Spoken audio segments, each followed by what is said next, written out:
We're back. Okay, audio seems to be catching. Good, good. Okay, perfect. I'm not gonna fuck up like last time. Alright, it's been 2 weeks, and in canon, I'm gonna say it's been at least a week as well, as we take a look back on our kindred in New York City. It is, to begin, it's the in the timeless expanse of the night, it's solitude that reigns as an ever present specter. It's a somber companion in the nocturnal hours, and within the depths of the city that never sleeps, kindred are bound to confront the echoes of this mortal isolation. A journey that can either reveal the most profound hidden truths, or of course plunge them further into the maws of the beast. Celine, I want to ask you a question. As you recall, you have someone that took care of you when you were a kid. What's the memory that you most hold on to of that person? Hmm. So when Eileen first met Edith, Mm-hmm. I'd say um Eileen was a child, so Edith was older than her. Mm-hmm. She Like, was a school teacher, correct? yeah, but maybe she was just starting out like a young woman. Mm-hmm. Um, and Eileen wasn't one of her students, but just like someone in the neighborhood. Um, Did and Eiley she was get having, into trouble as a kid? Get into fights or anything else? yeah, but I'd say they met because like Eileen would be alone sometimes and maybe like hanging out at a playground. Like she wanted to have friends, but like no one would talk to her. And so then Edith would Mm-hmm. like come in and check on her sometimes. Okay, so let's pick up a scene in the distant past where Eiley, if you could enter the stage for me, in, Yes. I'm going to say, since you say it's from Flushing, in Flushing Meadow Park, where Eiley is sitting on a bench just staring at kids playing and, feeling like she doesn't fit in. You sit there, what's going through her head? Hmm. Um, she's like feeling kind of alone and like doesn't have that many friends and is probably skipping a lot of school. Mm-hmm. Um, she is also thinking about, um, I guess, how um, thinking she'd feel lonely because her mom left like before she could even have any memories of her, and she doesn't know really why her mom left, and has like a general feeling of abandonment and like that she can't really trust other people. Mm-hmm. Where does Eiley spend most of her time nowadays? Does she have a home, or where does she live? Um, right now, she does have a home. Sorry. She lives with her uncle in Mm-hmm. like a small apartment, but he kind of sees her as a burden, so she tries not to go home too frequently. So she stays away from home, stays away from school, and some days just finds herself here at the park, even distant from her peers. As you're just watching and just like, thinking of what excuse you can give your teacher this time for why you weren't at school, or your uncle when he evidently gets a phone call. A familiar presence sits on the bench next to you. Oh, so don't ignore that. There you go. As a young woman, school teacher that has been seeing you around these parts more and more times, sits in. Well, I see someone's not at school again. It's like, um, yeah, it didn't seem that interesting today. Hmm. That'd be more interesting to, see what's going on around the city. Well, uh, I found myself that you learn a lot more from experiencing things than being in class all the time. Though I probably shouldn't say that as a teacher. But Yeah, that's exactly why I don't go to school you do realize you all have the to time. experience things and not just sit on a bench all day. Why I don't you guess go you're play with right. them? Uh, because I only look at when Edith is saying like them. We'll point out to, oh yeah, other kids will be at school too at this point. Let's say, uh, let's say there's like some older students, maybe college or whatnot, that are playing with the dog, right? Just like a bunch of older people. You are, what age would you say you are in currently? Um, I think she'd be like 9 or something. Okay. You just say, I'm sure they would let you pet their dog if you asked.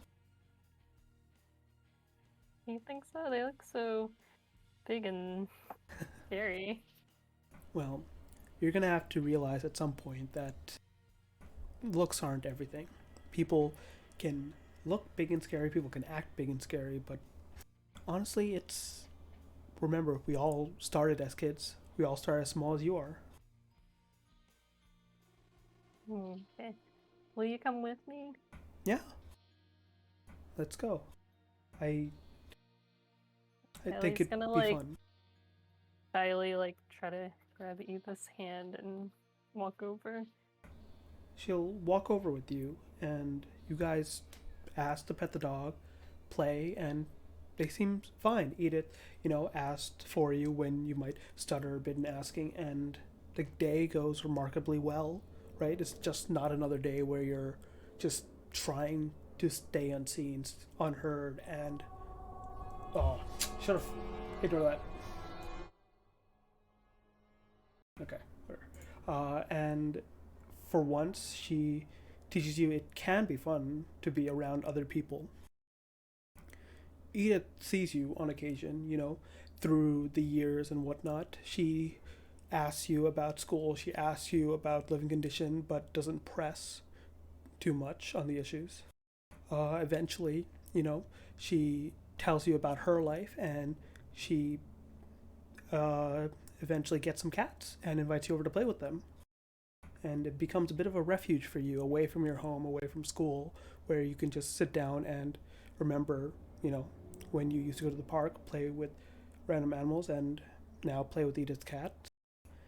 And you remember Edith always saying, like, you can make a friend in anyone, Eiley. It's just comes down to whether or not you want to be alone. Hmm. Yeah, And, I think mm-hmm, because of Edith Eiley, who was originally kind of shy and like not very trusting, and grew up to um, be able to talk to people more and not be as nervous approaching groups of people and getting to know them. yeah, you learn to live on both sides of the coin where you're still able to sneak out of school, sneak out of your house, and remain, unseen. But then you also came into yourself for, like, yeah, on my own, like, terms, I can interact with people, I can enjoy myself. So you've managed to fill out both of those lives and realize they don't have to be separate. Just because you're sneaking away doesn't mean you can't have fun. Just because you're having fun doesn't mean you won't be able to sneak away later. It's commit as much as you want to, and sometimes just enough. Yeah, I Kindred. think Mm-hmm. she also um, got, yeah, I guess as you said, like better at trying to get away with like leaving class without being noticed or um, coming back to her apartment with her uncle without him really noticing when if she was there or not. And Mm-hmm. yeah, I think Edith would tell you a lot about her students from time to time, and one of the things you got from her, as well as when she introduced some of the younger kids she taught to you, like you could see how like people weren't purposely like trying to be mean or whatnot. Sometimes kids are just naive, and you've started developing a soft spot for them. And you saw Edith got what she truly wanted in that she just didn't want you to feel like you had to be alone.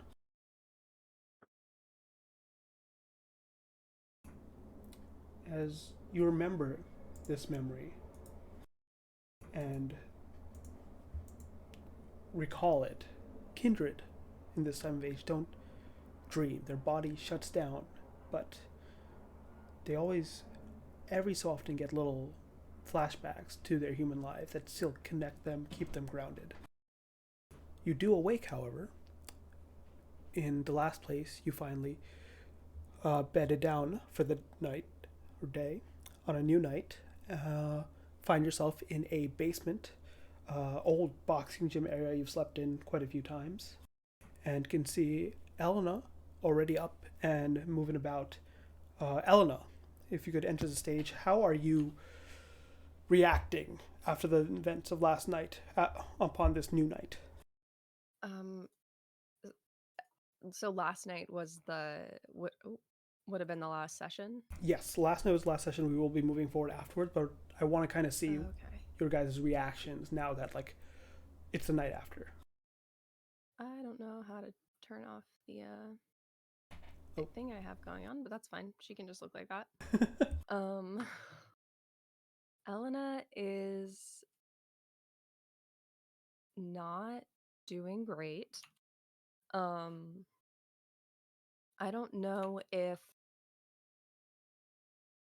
I think after everything that happened, she sort of just like she just needed to go to sleep and crash and um oh, there we go. Okay. Um and didn't think too hard about what had happened. But I think now that she is awake and she's still pretty hungry. I think we left off on like 3 hunger. Mm-hmm. Yeah, she has 3 hunger. The things that happened, not the things that happened last night, but the things that were um what that Caitlin did are starting to kind of like come back to her because she's hungry. She's been hearing, I imagine, her sire's voice now, and I think that um I imagine that probably is starting to bring back some of the memories of what she thinks happened in the past, and Mm-hmm. she's getting pretty agitated about that. Yeah. So mildly, as you come to, you see Elena must have not come to too much longer. Is what do you think Elena does to relieve stress in this boxing gym, just to get her mind off things? Um, but since she hasn't left yet, she's probably going through and like um sort of checking everything. We have a lot of security. We also have an armory. Mm-hmm. And so she's probably like double checking to make sure all the security systems are running. She's making sure all the weapons that we have are in their place. Everything's clean, everything's organized. Like she knows where, every gun in the house is, that sort of thing. Just like going through double checking, All maybe right. even triple checking if she gets through the whole list. So Isla, you see Elena facing away from you, sitting in a chair, looking over a bunch of cameras that take stock of the outside of the home, and she is just like Elena, I believe, would be just like cleaning a bunch of guns, taking them apart, putting them back together, doing maintenance. Yeah. It's a good morning night, Helena. Are you going through your routine? Oh, yeah, I'm just making sure everything's in its place, checking security. A lot happened yesterday. Um, doesn't hurt to double check. Sure, it's fine. I don't notice anything out of place. I really like didn't really check them. It's fine. Um, I don't know. I mean, everyone's showing it. Somehow I didn't think that they could just show up here, and then they came to the Snakeskin Lounge, and I don't know. I just need to double check, be sure. That reminds me, I should probably get my car at some point. Right, we left that, or you left that there last night. If you need a ride, I can take you at some point. Yeah, that would be great. We can also double check, I guess, to see if there's anything else amiss. Yeah, that'd be good. A phone rings, and Kane, you're woken up by it because it is your phone that is lying right next to you.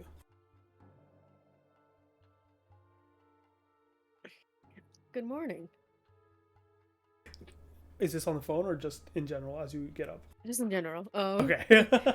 Is there like a caller ID on the phone? Yes, it is Idris Menez, full name. Yes. Idris Menace, Snakeskin Lounge. Yeah. I'm gonna let the phone ring for a little bit, and then I pick up. Hey, Kane speaking. You need me? No, that's the point. You need to fucking pick up your phone sooner. You're Okay. off today. Club's down. Closed. Club's down. Is We're closed for something the going night. on? I'm like, are we in trouble? Mhm. Or You see he's like grumbling to himself, and then you hear it muffled as if he's almost covering the phone, and yells back to someone in the room and says, you can say trouble, and he just hangs up. What was that all about? Idris said that was just Idris. Apparently the lounge is closed. Didn't really specify what it was about though. Did he say anything about last night? Sorry, Ash, could you repeat what Idris said? That's, Yeah, he like, just the is last- closed for the night. He didn't closed for the night. Okay. give you any details, but Kane's smart enough to assume hey, he wasn't there last night, and now he's back, and shit happened last night that he's dealing with, and in either case, it's closed for the night, as they're not doing open to mortals in the public. Okay. He didn't really say what happened, but I'm assuming it had to do with what happened last night.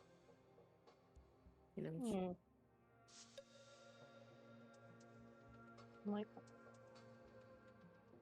I think Eileen would probably text Kaya and maybe text the whole group and just ask if she knew anything. Sorry, I know Chrissy isn't here. Yeah, no, that's fine. This is the point, right? You guys can text each other at any point. Saf, if you want to ever respond as Lex, because you can see the group chat, you may. I'm going to say at least the message goes, and you don't get a response right away yet. Did the adherent ever text me? Because I did notify them. I was like, I can't remember exactly what I said. I think I said the coteries here or something. Oh, you got a text back maybe a couple hours after you sent it, right? Saying, I'll look into it. But nothing this night. Great.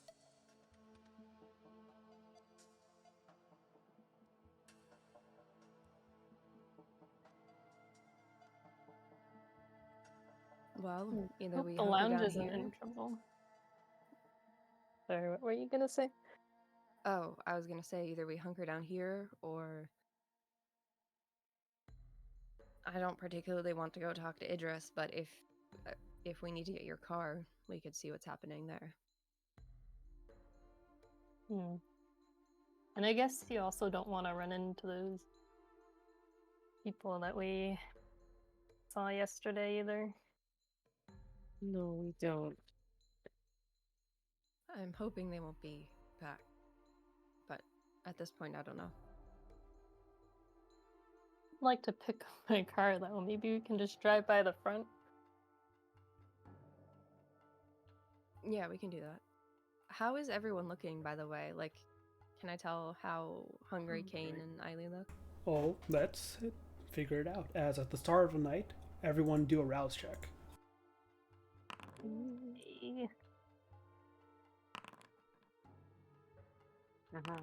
All right. You all Aha. stay as hungry as you were. Let me just check real quick. Kane's looking fine. And Eiley looks a little hungrier. You are definitely the hungriest at the moment, Elena. Okay. Looking a little, just a hint of decay.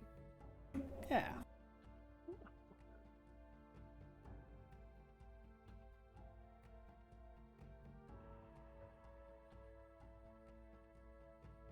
All right. Well, Kane, would you be more comfortable staying here, or do you want to come? I'll come with you guys. I don't know. I don't know if I wanna be home alone right now.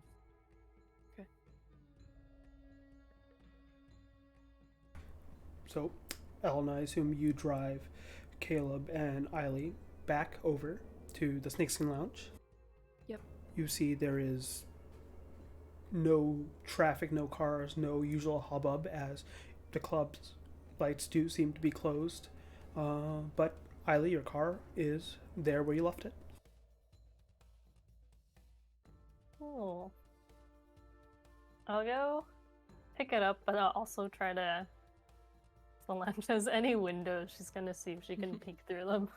Okay, give me a Super. investigation check of your choice. I want to be like wits. Oh, Oh no! Wow. Thankfully, 2 successes is enough. It was a low check. You stare through the windows, but the windows out front, quite a few of them are tinted. There seems to be one window off to the side that is available, but the dim light is making it a little hard to see through. You don't see much movement or anything. If anything, you would assume that any staff here would be working in the back and not out at front. You do notice one thing, though, and it's not at the club window, it's at your car window. You see what appears to be a little piece of paper that is like under your windshield wiper. You got a ticket. As you take a better look at it, it says ticket, but then you see where it's signed. Instead, it's an address. Oh. And you do recognize the handwriting.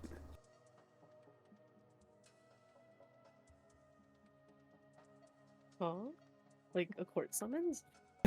I think Eiley would go over to her car, pick up the ticket, and then just like pocket it and Mhm. walk back to Elena and Caleb and be like, "All right, thanks for bringing me over.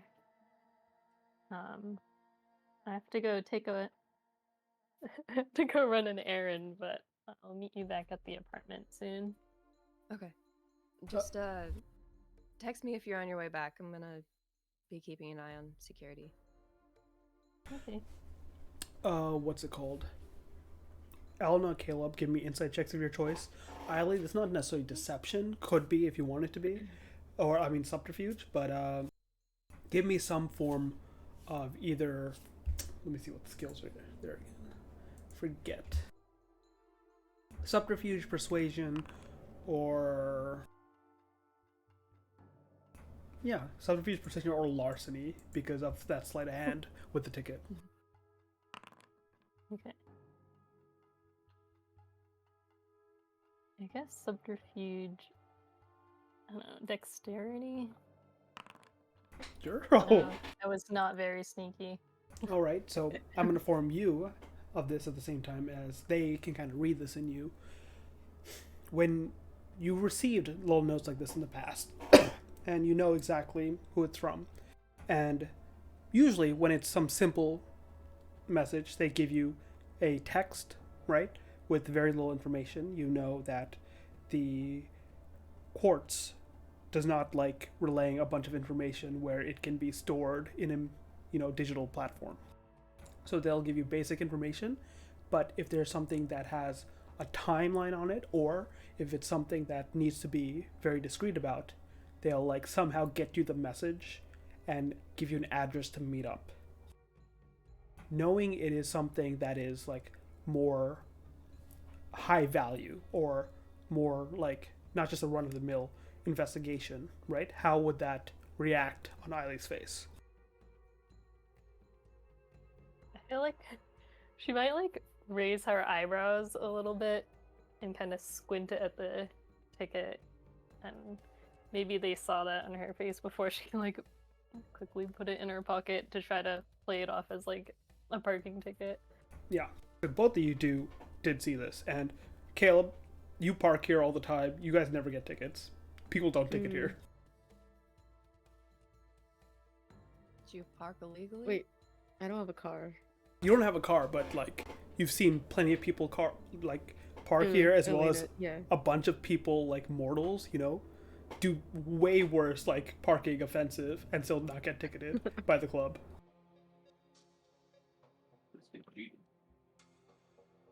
All right, well, we'll see you later. He's gonna walk away unless they say anything else. Everything okay? Was that just an ad or something? Like, Yeah, it's just like a ticket. I'll take care of it later. They gave Or you a never. ticket out here? Yeah, I mean, I guess I left my car overnight. Right. Look, Eiley, if you need anything, just let us know, okay? Yeah, I'll see you later.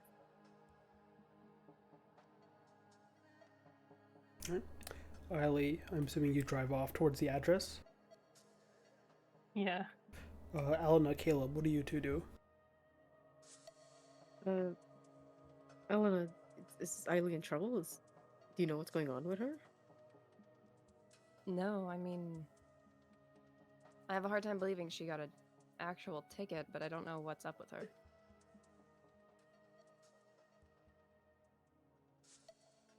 Well, hopefully she's not in trouble. What? I mean, sometimes she disappears for jobs, or I mean, you know how it is. She was gone for a long time last time. She shows up again, but I don't know what it is. Yeah, that's fair. I guess just keep an eye out, and maybe if we see something going on, we should say something. Yeah, I'm I could check in with her.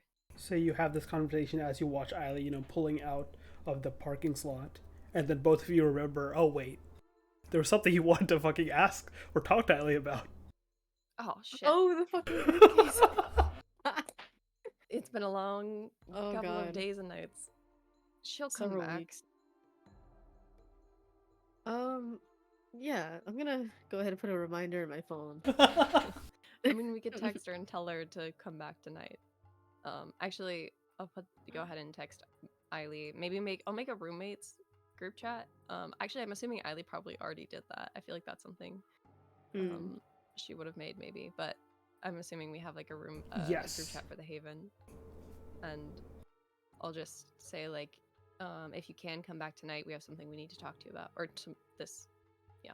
I actually want to do a check real quick for you, Elena, based on last night fucking with your head a bit. Give me a composure check. So composer times composure. Composure. Oh, I'm doing great. What? Oh my god, everything's fine. Oh no. Elena and I What hold happens? together, Oh, jeez. What happens? which is fair considering the circumstances. Oh no. So The silence is concerning. Elena, you go to consider oh shit, forgot to tell her. But your mind is jumbled, your emotions are jumbled. You're remembering yesterday's and those memories, and even though you don't realize it, the seeds of distrust that were sown in you last night for people that previously you had cared about, previously that had helped you out, and that begins to take root and be infective. And you get that growing sense of distrust just once more around everyone around you. You had thought that you had found people you had begun to trust again. You look at Caleb's, young face, new to this world, and remember Eileen's fun-loving smile, but they're monsters just like you are, just like Alex's. And that seed of distrust grows to the point where you're like, do I really tell Eileen about this case?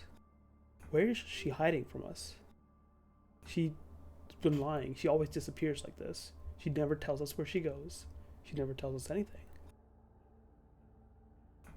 You have this growing distrust of Eileen, and this kind of works out in that you need to find out what she's hiding. As you watch her car getting further away, you're going to take action tonight. You're going to basically tail her to figure out just what she's hiding from you. I think Elena goes to start writing this text, and then she pauses, and she's just sort of like looking around, like you said, at Kane and everyone. And she'll just put her phone away. You know what? Let's go. And just goes for the car. Kane just follows. Oh. We're gonna follow her? Well, like you said, you want to make sure she's okay. I want to see what she's doing. Okay, let's go. Oh, Kane's like, I'll do anything you say. You two get in the car, and your fingers close around the wheel a little tighter than usual, Elena, as you just can't shake that feeling of almost loneliness again that's coming from not knowing who you can trust. Mm-hmm.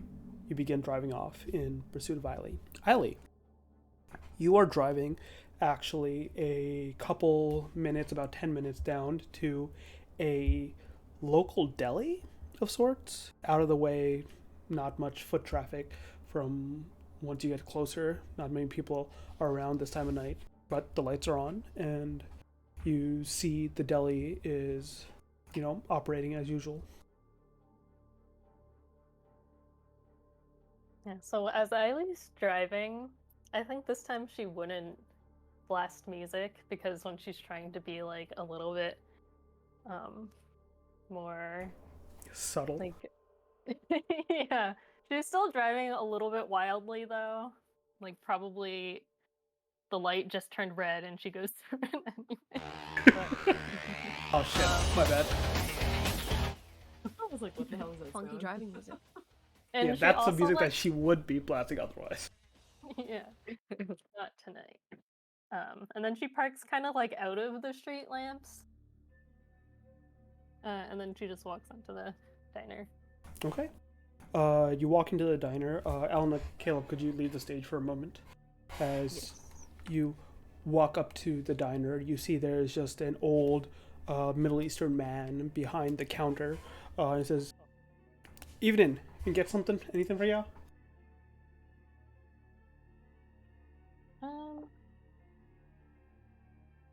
Sure, I'll have. I guess she like glances quickly, and she's like, "Sure, I'll have a Coke and fries." All right. One Coke and fries coming up, and turns around to start preparing the fries. At this point, you're waiting, and you pay attention, look around. Make me an awareness check of your choice.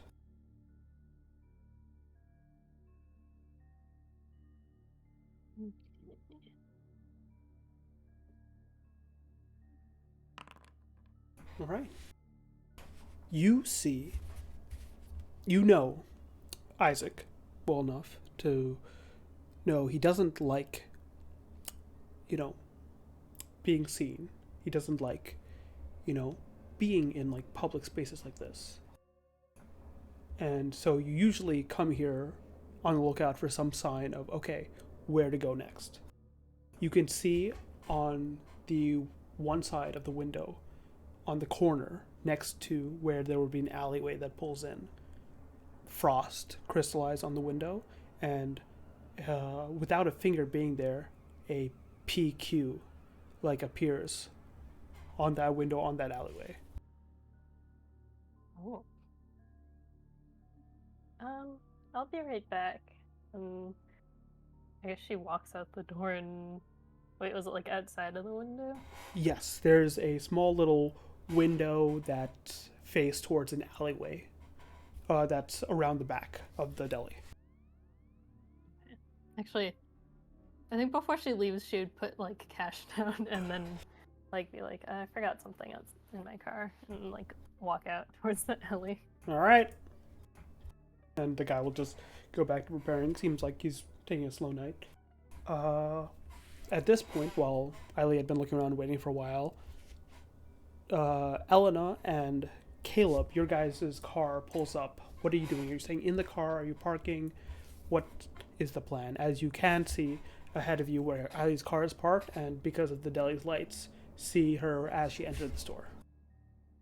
Is there somewhere I can park that's like far enough away, sort of?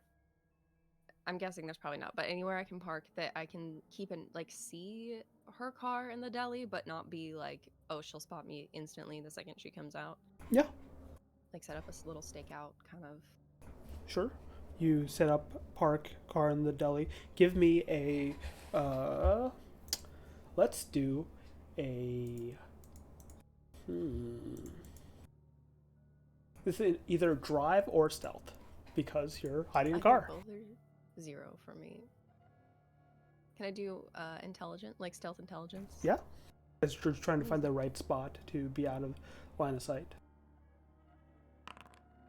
Hey. Okay. That'll be enough as you find a spot parked just enough that it makes sense for it to be there out of the way to another destination, not towards the deli. And as you park, turn the headlights down just in time to see Eileen walk out of the store and go towards the left. And you see face an alleyway. Can I? This is kind of. I want to maybe wait for a second to see if they stand there and talk or if they're going farther in. Because I'm considering if there's a spot where I can get up, like listening in from above, because I can jump very many feet. And so I'm kind of hoping I could like somehow get up there and listen in on the conversation. Mm-hmm. As you are focusing hard, Caleb, what are you doing? As you do see Elena's expression fixating and like really watching Eileen with hard eyes. Caleb's like standing a little unsure right behind Elena, but like watching both her and following her line of sight to see Eileen. Just trying to like gauge the situation, be back up for Elena in the best way possible. Okay. Yeah. Eileen, as you turn and round and see the alleyway, you see it goes a bit deep, and at the very end, you do see a man face away from you. Orange hair tied in a ponytail, one hand up with a cigarette sticking out, right, as if on a smoke break. At least from the back, a familiar figure. Eileen would like glance behind her and probably, I mean, I feel like would she, I don't think she would see Elena and Caleb, but is it like not a busy street? It is not a busy street. There's no real traffic or people wandering, right? A couple blocks down you can see some foot traffic, but for the most part, nothing going on. With your previous awareness check, their stealth did just beat yours, so you don't notice them yet because of how far they are. Okay, yeah, she would probably just walk kind of like quickly and quietly to the end of the alley where the figure's staying. Okay. She disappears into the alleyway from your perspective, Elena and Caleb. Are there any spots like fire escapes, low roof lines, where if I jumped or climbed up, I could like sneakily follow / listen in from above? Yeah, seems like the deli is at the bottom of a apartment complex. There is likely fire escapes on that side, as well as a sloped roof that juts out a bit. Okay. It's the I'd time to probably do go some parkour. parkour. I'd probably go for the roof because I think standing on the fire escape feels pretty obvious, like easy to spot. Mm-hmm. But first I'll turn to Caleb. All right. How about you stay here, make sure to see if she leaves. I'll go up there and follow. Just make sure that, see what they're doing. You don't want me to follow you, just in case something happens? I mean, you think you can get up to the roof? I think I'm nimble enough. Starts to stretch a little bit. Well,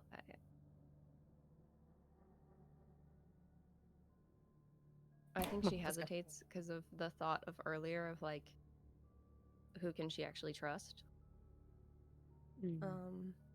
But considering like the last few days, or I mean, even the last few weeks, like she does still really want to trust Cade.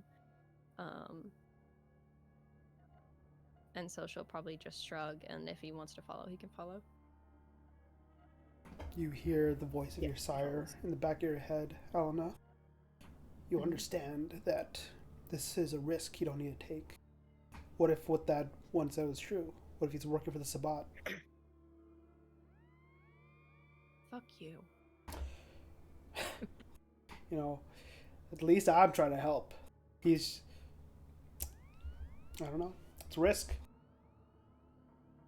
I think right now, especially like on one hand, it's very much playing on her current fears, but on the other hand, I think hearing his voice,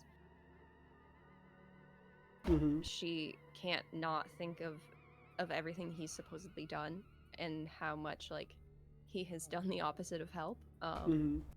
And she just gets really pissed at him and tries to shut it out. Not so much because she's trying to be reasonable, but because fuck that guy. Yeah.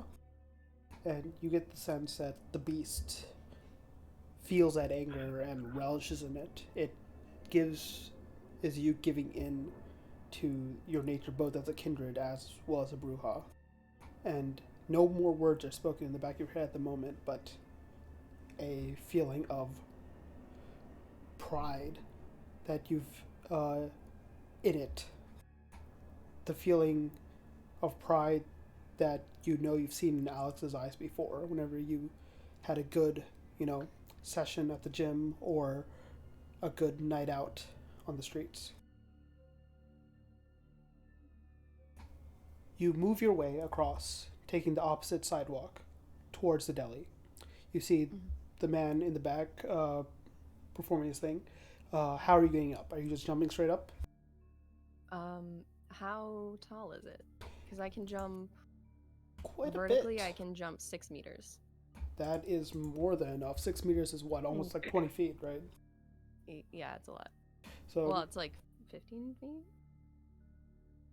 6 meters? I don't know. Is 20. a meter almost 3 feet?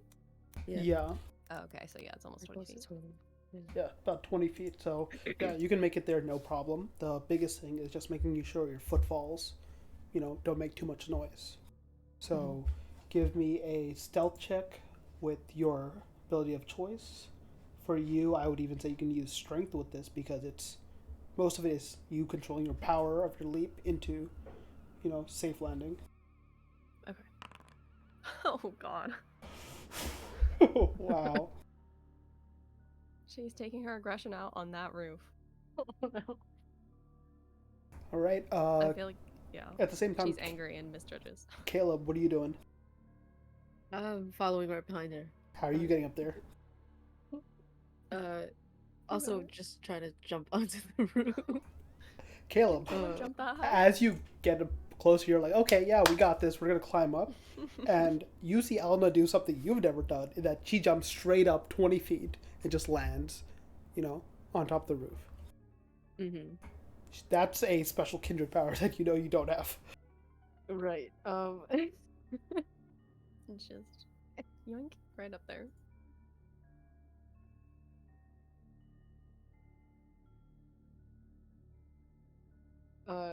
Wait.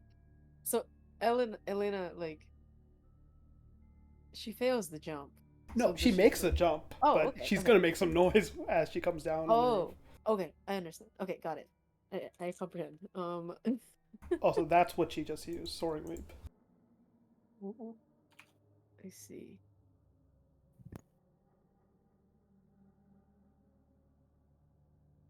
Okay. Um, is there any what are they like a gutter or something that goes up along the wall that I can Yeah, try to climb? yeah, certainly.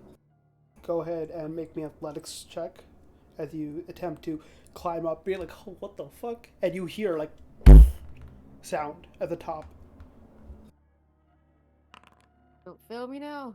Okay, you make your way up, and it's going to take you longer than it took her because she instantly made it there. But you are on the climb. Now, we're going to go a few minutes into the past as Eileen's had a chance to talk to the figure. Eileen, you approach the back alley, and you can see the figure turn to face you, and both a familiar as well as eerie sight. Because one thing that you and Isaac, hold in common is that you like, what's it called? You like, what the fuck? I'm mind blanking. Uh, Privacy. You enjoy privacy to the point where you can't be tied down, difficult to find, and difficult to, target. And so as Isaac turns towards you, you see the familiar black visage that keeps his face shrouded. oh, As a Ravnos yourself, you know this technique. You know that it is fundamentally Ravnos in nature. Chemistry, illusions, hallucinations, all sorts. And Isaac is quite good at producing them. And he, especially whenever he's been speaking with you, as well as other kindred that you've been near, he's shrouded his face and facial features in almost a blackness that you can't see through. About time. I assumed you'd deem to arrive a bit earlier than this. oh, well, I had to left my car overnight, so I had to Yes, check on it tonight. I saw. Well, in either case, there's not much time to lose. We have a object being transported into the city soon. It Is is. this the object you told me about, or a different one? No, we have not been able to gather more clues on the case. There's only whispers about it. Honestly, it's running into a bit of a dead end. But this yeah, is I haven't heard Mhm. anything either. quite well. You can always do better with this one, can't you? Chicago. Do you know what that city holds for people like us? Hmm. Ugly is like imagining the bean. She's like, there's that that big statue, but I don't know too much about the kindred there. Well, let's just say it's gotten much bloodier over the several years. The denizens of Chicago, Any- the kindred especially, are at war currently. Who's at war? The Camarilla and, let's say, other forces. Hmm. In either case, we do our best to keep track of things, but not get ourselves involved. The problem is that they're sending someone up with a certain object straight from Chicago into Manhattan. And this object is not something we can easily let them get their hands on.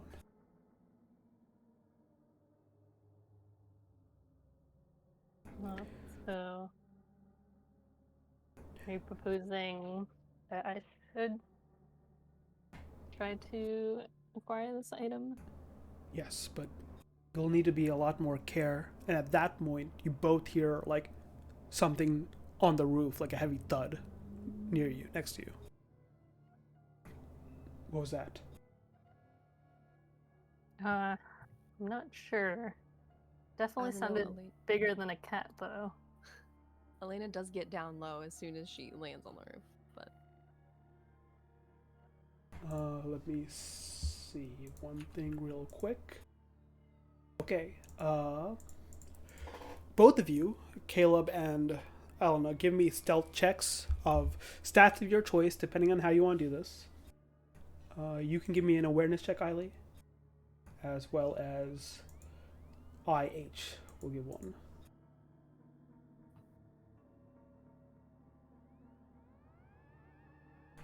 He is going to blood surge. By the way, he likes discretion, not leaking of privacy.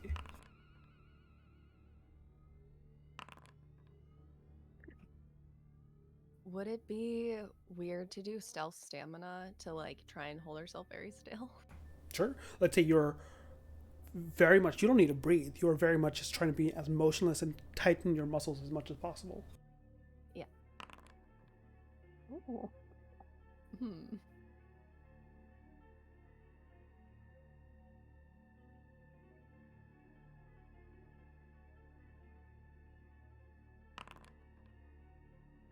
Goddamn. Oh, I didn't do this. Oh my gosh. Okay, we're good. That is a lot of dice. Holy shit. It Good thing is- he rolled bad. Good thing he rolled bad. Okay, let's start with this. Caleb, you get there on top. What is it you do that like gives away a bit more noise? He immediately just whispers at Elena, but a little bit too loudly. Oh no. Elena, now what? Are you okay? And that's when Shut up. yeah, Elena tells you to shut up, grabs you by your coat, and just presses you down, right? And holds herself and you there, just taut. Now, together, you guys got 6. Together, these two guys got 6. Oh. Is it meet or beat? It's an interesting scenario because the other thing to keep in mind is a messy critical happened. Yeah. Elena, your muscles grow tight. You can feel the blood strain them to just like keep as still and contracted as possible. No relaxation, no movement.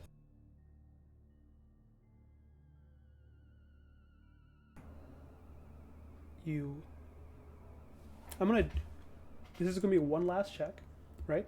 Have your hunger go up by 1 as you force the blood to stay still from the messy critical, and give me a composure resolve check. Okay. My composure and resolve are great, guys. Everything's gonna be okay.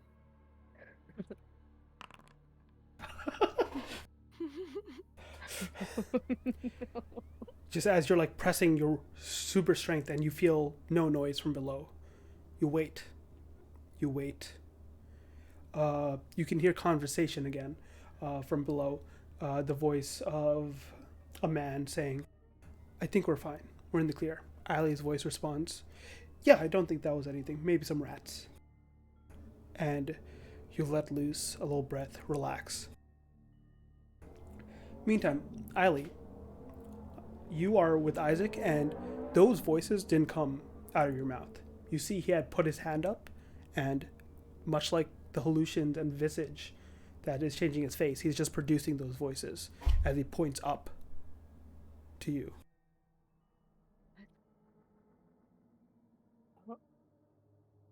I think Kylie would kind of signal to leave somewhere if they can either go further, like through a different way in the alley, like exit and go somewhere else. He like shakes his head as if to say, it's too late, we don't know how much they heard.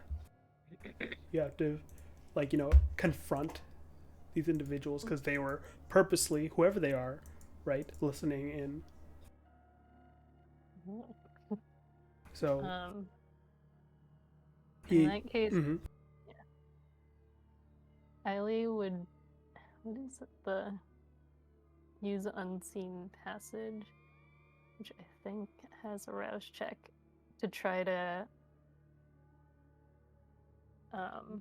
is there a fire escape to get up there? Yeah, Okay, to try to go up the fire escape and see who's on the roof. sure. Make that rouse check.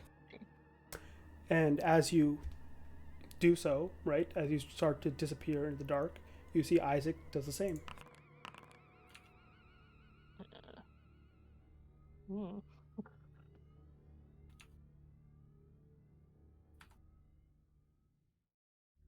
But let me check your thing again. Do you have... Okay.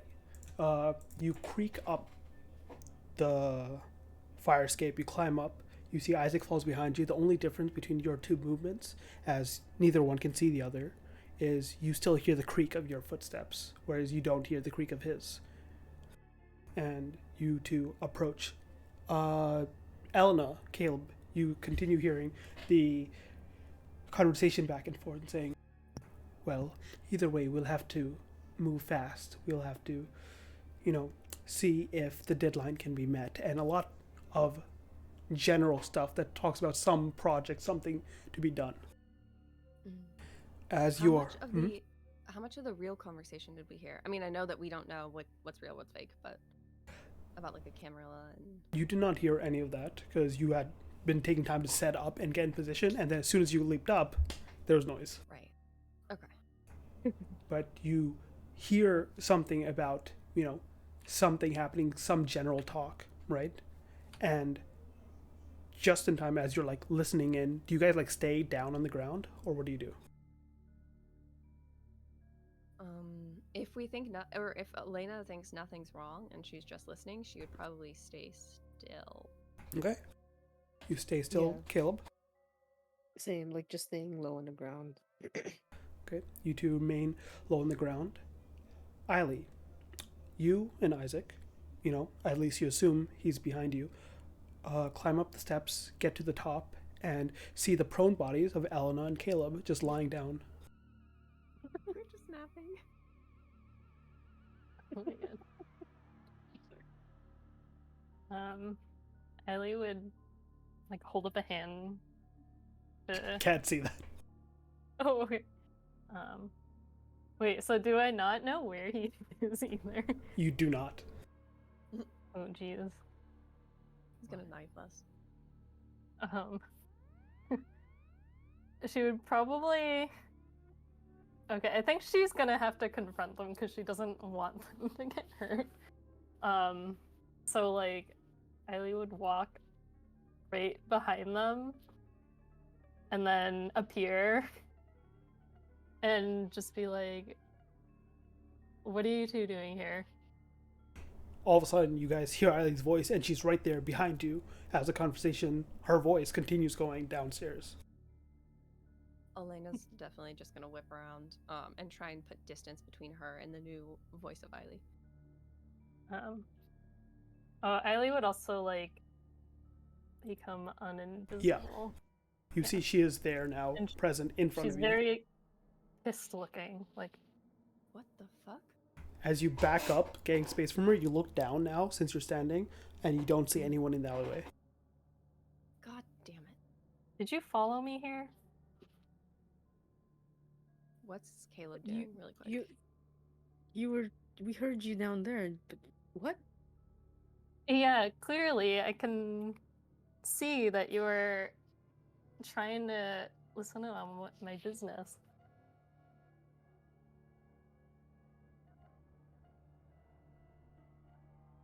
And what business Why is did that? you follow me?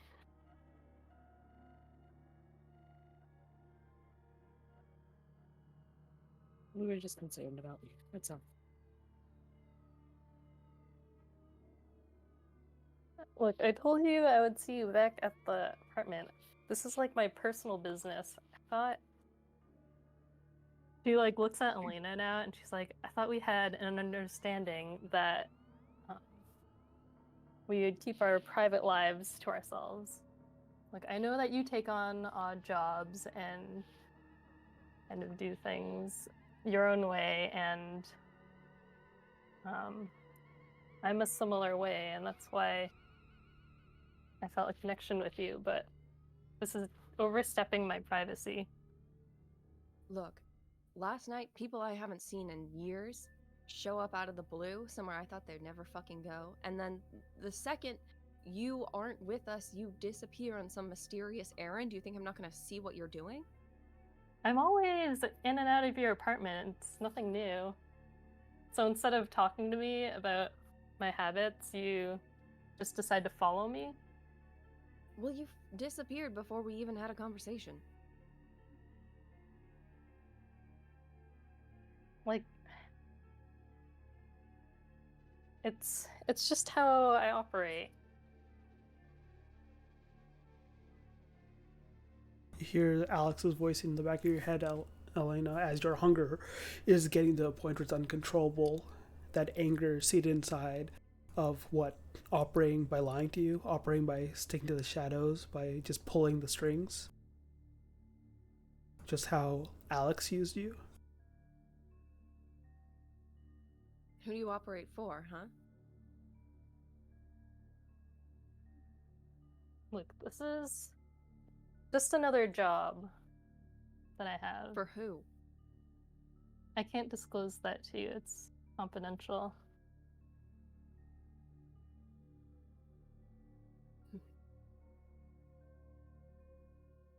And do you know who you're working for? What if you're working for the fucking Sabat? Just like,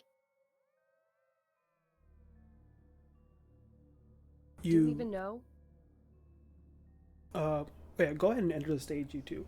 At this point, right, it's just been Eiley talking to you, but you hear a click as well as a voice say, "It's not the Sabat she's working for," and you do feel cold metal again at the back of your head, Kane. As Elena, you see a gun pointed at the back of Caleb's head, and there standing a man shrouded in blackness, so you can't make out any facial expressions. So I take it these are your friends, Eiley. Yeah. They're friends I've been staying with lately. And look, I didn't mean for them to be here. Yes, well, it'd be interesting to see where their allegiance lies. Hey, but they don't know anything about what's going on. I think it's safe if they just leave for now. Of course, but why are they so concerned about the Sabat? And he looks at you, Elena, or like his face moves to focus on you, even though you can't see his eyes. What do you know about the Sabat, Miss? You ask me questions? You point that at me, not at him. Oh, that gives me even more reason to keep it pointed at him. It sounds like I'll get to know more if I heard him instead of you. We're just worried about our friend. That's it. Yes, well, you've entered a private matter, to say the least. So, who are you? You're so concerned what I know about the Sabat? Are they your fucking friends? Not quite. I don't think the Sabat has many friends outside of their own. But then what are they to you? A threat, a danger, but most kindred are dangerous to each other. Isn't that true, Riley? That's why you have to be careful who you make friends with. I was frowning. Just like, look, they're not in allegiance with anyone we would consider dangerous. They're not Camarilla? Well, looking at this one, she doesn't look like Camarilla material, does she? Wow, rude.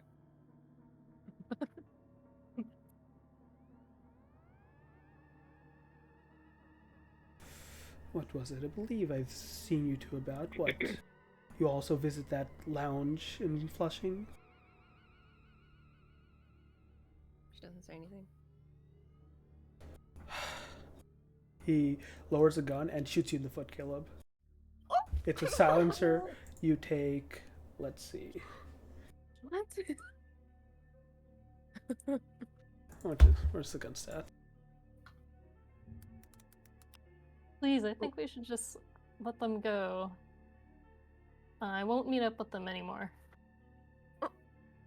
Is this superficial damage?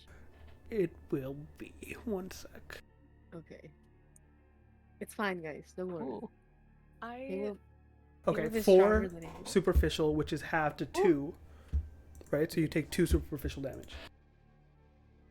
Okay, I'm good job. really conflicted right now, out of character, because I want to do diplomacy, but Elena's at 4 hunger and Yeah. she's really fucking angry, and I feel like she would just tackle this guy the second the gun goes off. Yeah. It's like you were so caught off guard by the gun actually going off that I feel like there's a second where like you don't act. And he's raised it again towards Kane and says, I want to trust you. Seems Eiley trusts you, though she knows how poorly that's ended in the past. I just need to know that I can.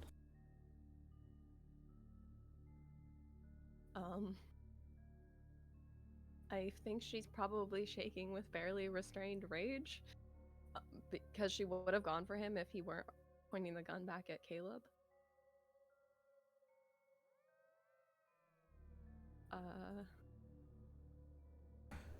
Eiley, are these individuals worth it, or should we just move on? I think they're trustworthy, and I don't think they'll tell anybody about anything that's happened here. Well, this one at the very least doesn't seem to like me, so that's reason enough for me to tie some loose ends. Unless... What was your name again? I don't believe you introduced yourself, which is very rude, if I might add. Is he talking about Elena? Yeah, Oh no. because she's She's barely controlling herself right now, right? She's I just rough feel like- around the edges. I think if we met under more normal circumstances, she wouldn't be so hostile towards you. Well, yes, perhaps if she took better care of, her feeding habits, because it looks like she's having a bit of trouble keeping it together. There is like skin flaking off her face. Yeah. You know what I Okay. said, Eiley, about controlling your hunger? It makes you a very improper tool if you can't even control yourself. Yeah.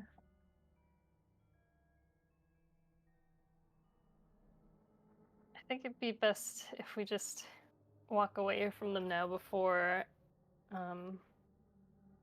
this gets further out of hand. Well, that's what I'm trying to avoid. And the only way to make sure a problem doesn't get out of hand is to deal with it in the moment.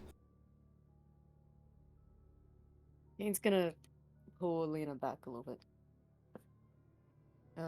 Like just take his hands, put them on her shoulders, and like just pull her backwards a little bit. What about you? Elena, you gotta we need to get out of here, and you can't lose your cool right now. We gotta go. Elena, as Kane comes next to you and starts holding you back, that tension of trying not to be held back is there. But what's even more there is the hunger. Give me composure resolve again. Oh no.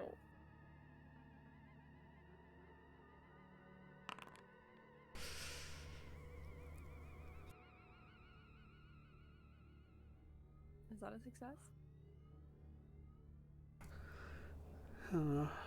Against 4 hunger. Elena, your anger is unbridled, but so is that hunger. And in the back of your head, Alex is like, you gotta take care of yourself sometimes. And that sea of distrust from earlier, as well as the hunger, the anger, the riled emotions, all accumulate to the splash of red you see on the floor by Kane's foot, where he was shot. That's going to be your focus until you get a drink.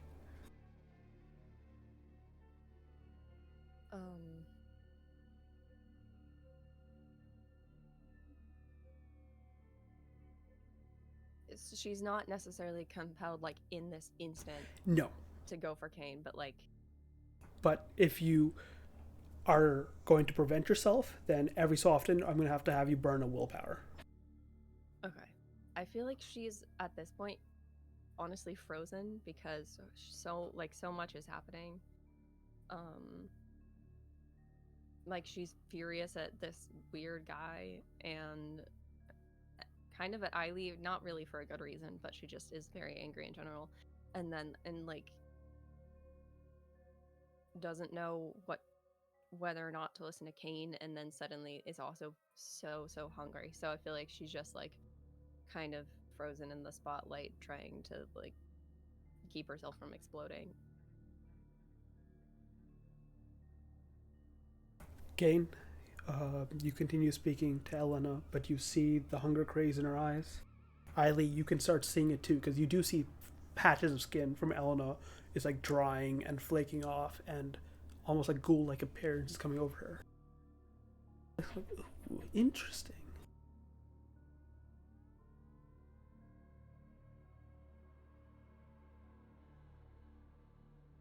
I mean, if we get out of here, we can get you a drink. We gotta get out of here first. And then towards Eiley. Eiley, if you could just let your friend here know that we're just gonna head out now. Yeah, we're good. Yeah. Eiley, you've I been think a that'd be best. kindred for longer than Kane has, so you very much understand the look in Elena's eyes. This hunger craze that's coming over her. That likely, some things will be resolved if she just leaves, but you can see she's barely holding back the desire to kill, either not kill, but like at least drink from Kane or whatever she can get her hand on. So it's whether or not you believe they'll be fine if the two of them just head out now. No.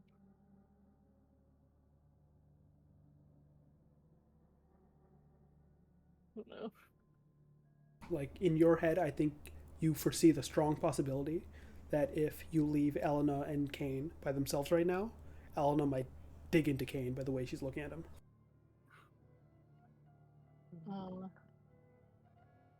She's torn because, like, she doesn't normally want to go against Isaac. I think she would turn to Isaac like, Isaac, please, can I just take care of my friend this one time? I'll make it up to you. I'll get the item that you're looking for. You see the shadows kind of give way a little bit, and there's a bit of a smile on his face. What? Is it so hard to ask me for a favor, Eiley? You know I would always have nothing against helping you. She like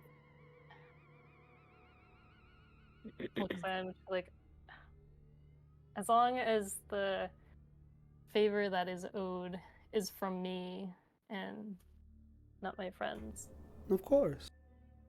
Your friend seems to be in a state where she can't actually consent at the moment either way.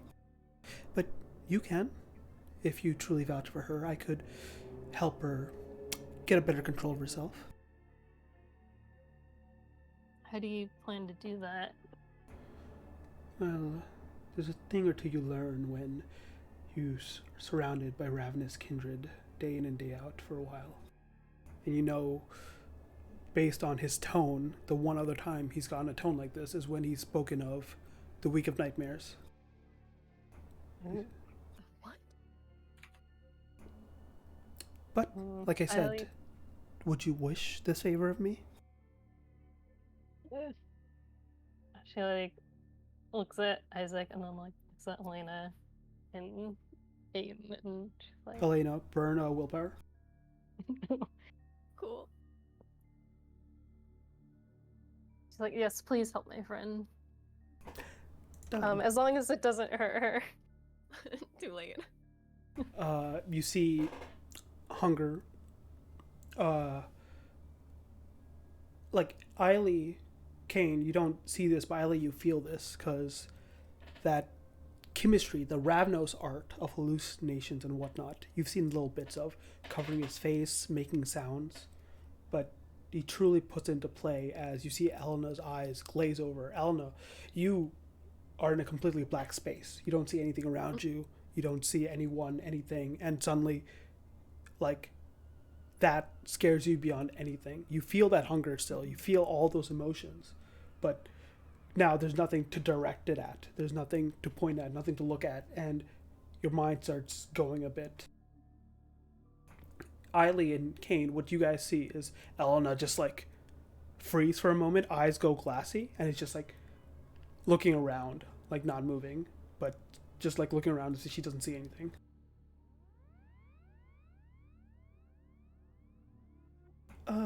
If you could just make sure she doesn't get too lost, I'll be right back. Oh, and yeah, go for it. Isaac I was disappears. just gonna say, I think she's just like still trying really hard to see something and going and like, can she feel anything or just like it feels like she's in an empty space. You feel like you don't know what this would feel like, but the closest you could get was like if you're in like a sensory deficient room, right, where everything's just closed off from you, and it's almost hard to exist, hard to know that you're there, hard to not know if you're dreaming. Like you don't sense anything. All your senses have been overloaded to nothing. If she can talk, she's just gonna start going, what the fuck? What the fuck did you do? And like trying in vain to like see or sense or find Isaac. This is what you think you're doing. This is how you think you're exclaiming. Kane, Eiley, you just see Elena moving very like slowly, shifting from one side, and almost as if like a stroke victim, a little like her mouth just opens and makes these awkward sounds that don't form words. Is there anything you two are doing as you watch her in this almost catatonic state?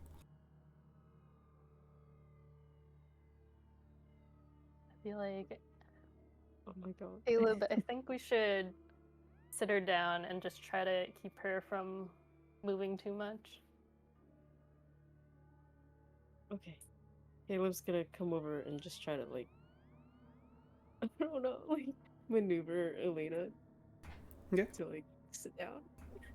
You guys like she's fighting back, but she's like almost her muscles are seized in the moment, so they're not, have the power of like relax to contract. They're just seized, and you like slowly push her so that she's sitting down.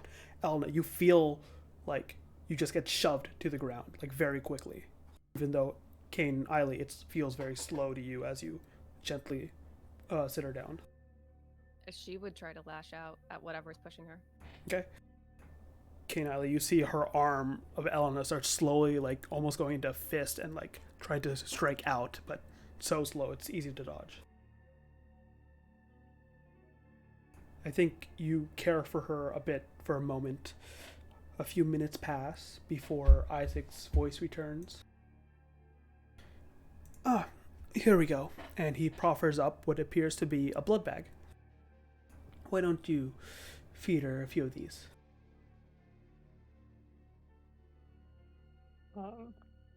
I guess Eiley would grab the bag and like put it, like wrap her hand around it and then try to put it to her lips. Okay. Well, she can't tell if Elena is like actually sensing any of this or not. Not at the moment, Elena. You're like swinging about and lashing and whatnot, but it doesn't feel like you're making contact or anything. I mean, almost like there is truly nothing except you existing at this moment. And all of a sudden, all of it rushes back. Like you can feel the satiation, the tug on your mouth, the drinks, the blood. Isaac brought quite a few blood bags, and so you can satiate to hunger back down right away.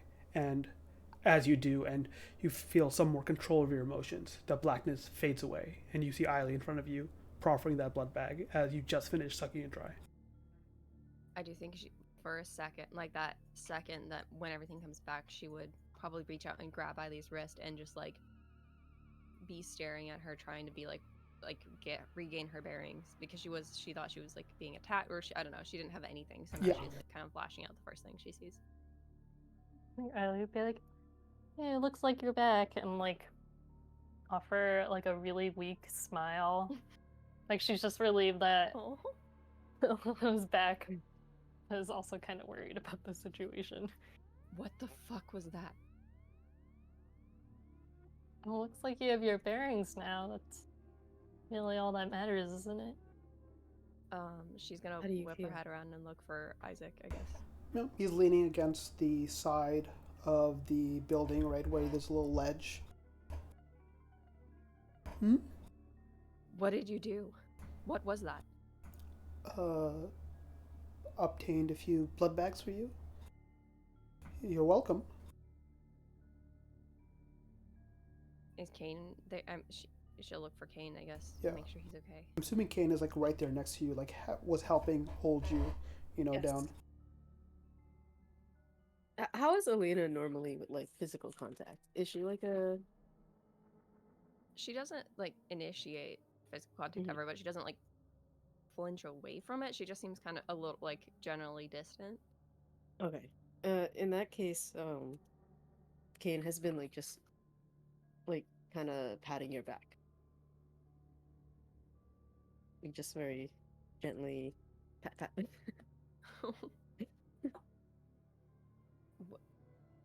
What the fuck is going on? What happened? You were out of control. What do you mean? What happened?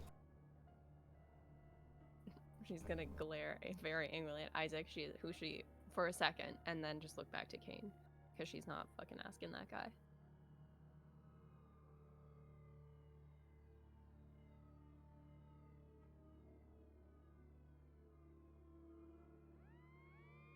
Kane, do you say anything as Elena's like asking you for like, yo, what the fuck? Did I just go through? Oh, uh, not I have no clue, but it seems like you're feeling better.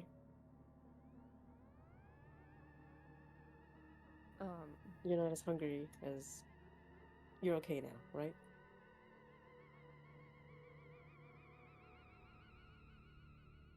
His I'm foot's still dripping blood. oh. I'm imagining I mean, like, she has a little more control of herself because she's not almost full hunger, but she's still, like, Mhm. I mean, one, she couldn't, like, she was kind of helpless for a second, and then two, she's also still very angry. Yeah. Now a lot of those emotions come straight from Elena now. All those like pushes, even that bestial fear of distrust is a little bit unwinding now as it all accumulated into like you're very close to just attacking Kane. All that accumulated to that. And now it's a release, but the like feeling of those emotions being there is still there.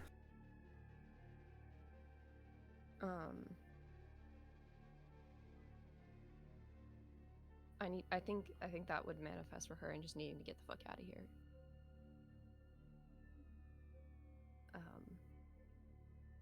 So if she can, she'll just stand up suddenly. Okay, you stand up. Kane, Eiley, you see Elena get to her feet. I do disagree with the Camarilla and such, but I can kind of see why young vampires can be so dangerous. They really do lack control.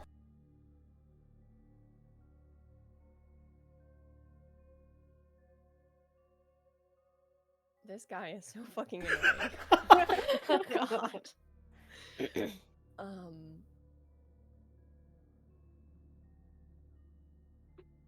She, as much as that's such a reactionary statement for her, she's also kind of used to that shit, and so she's gonna direct her attention to Eiley. I don't know what you're doing, and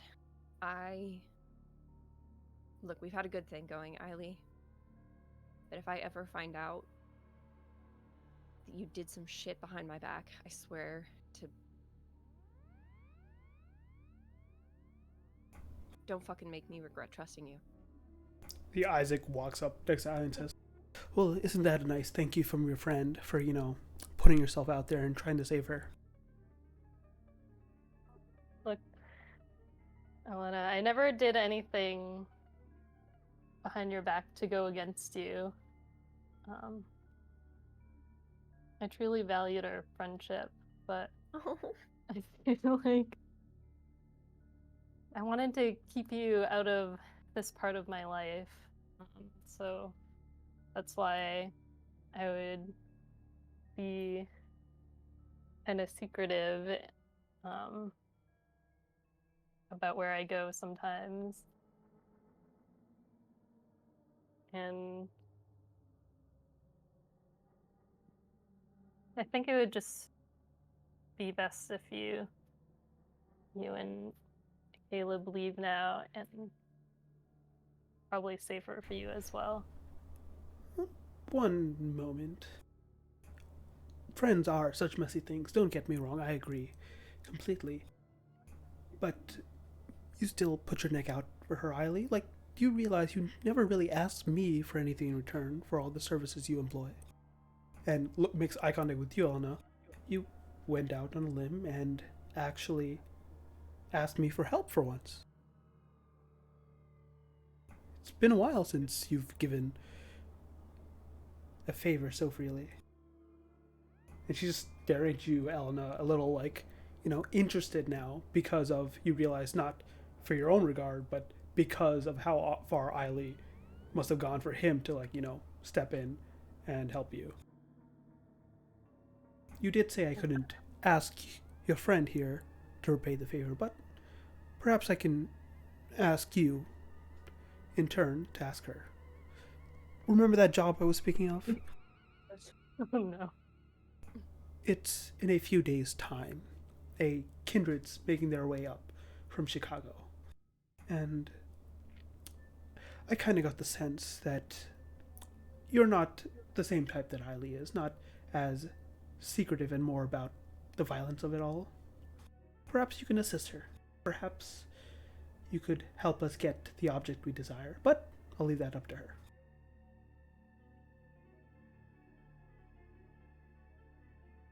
I don't think it hit Elena until now, like what he's saying about her doing a favor, like actually sticking her neck out for her, which just adds a whole different, like, I mean, kind of like you mentioned before, she's spent this whole time trying to build what she used to have, and I think maybe it's starting to hit her that she kind of fucked up. But she also is still struggling to trust Eiley, and like, what's going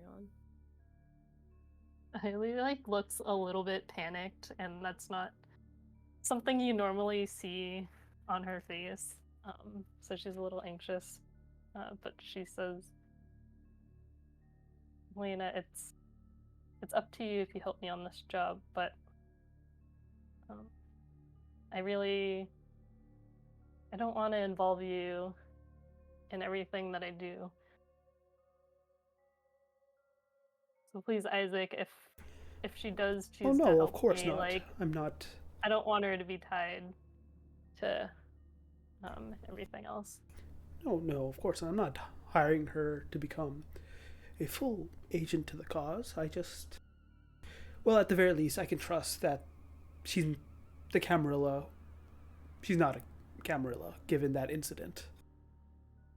They would not keep one of her number among them.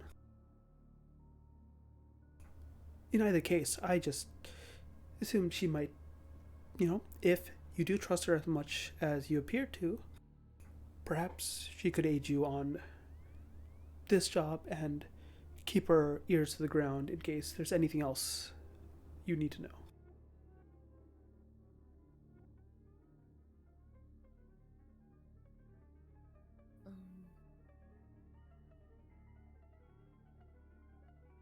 Eiley, you said Eiley mostly looks like nervous, or Yeah, she looks kind of like anxious and worried. which I think is a very different Eiley than you've seen before. Because even in most times, Eiley has been, having fun with whatever she's doing. That night you guys went out to find that fledgling, Eiley was still like, almost having fun, flirting with that guy, trying to get information, or like, coming back to help you guys. This is the first time you've really seen her like, nervous, anxious, and not just, going with the flow.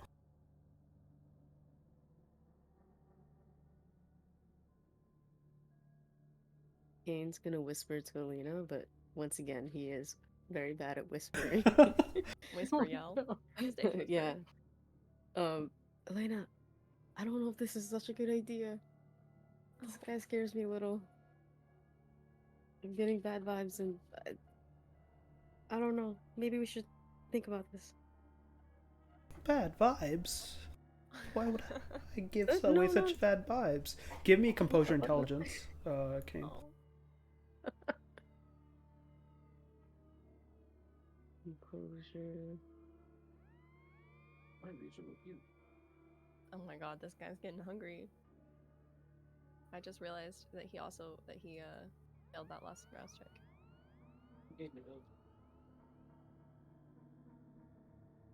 Sorry. I found it. Okay. Sorry.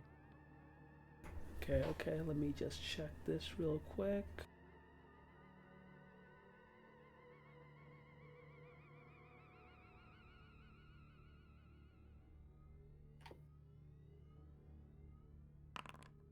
Okay, for context, if you recall the presence powers, quite a few members that have, the supernatural allure that vampires can often give off is directed at you, Kane, and you have a hard time resisting, as even though you can't see this individual's face, he seems like almost, how do I describe it, like not exactly trusting, but awe-inspiring. I have this. Oh, unswayable mind. Does Oh, this how help? much fortitude do you have? 2. 2. Roll 2 more dice. This could make it. Oh my god. Okay. You got Okay. it. 2 d10. No, wait. Yeah. Is it d10? Oh yeah, 2d10. Okay.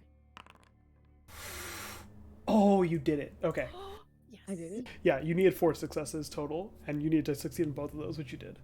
Yeah, let's go. You see, for a moment, that allure, and like, you just feel a sense of almost awe come over you, and not that you trust this guy all of a sudden, but like, you want to trust him, you want him to like you, but suddenly you realize that's almost being exuded from him. You've seen this ability before, especially from Idris when he's trying to manipulate mortals.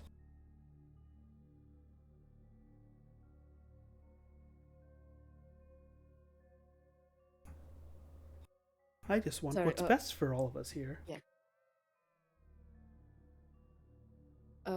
I'm sure you do. It's but I also just want what's best for my friends, and I don't think what we want aligns very well. But that's the thing, you don't know, do you? You just make these assumptions. Because think about it, in the very beginning, you were the one in the wrong. You're the ones that didn't trust your friend enough that you followed her, didn't tell her you were coming, tried to overhear a private conversation. Does that sound like friendship to you?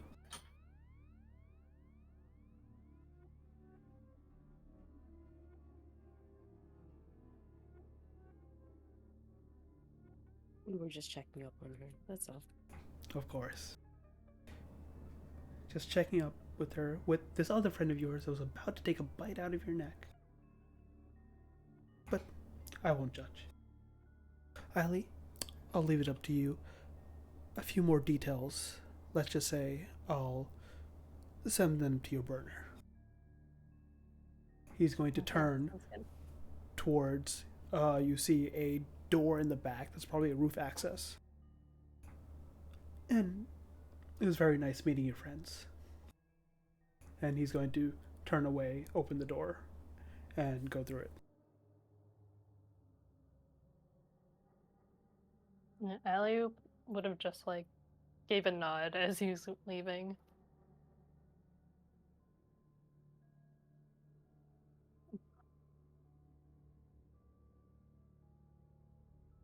I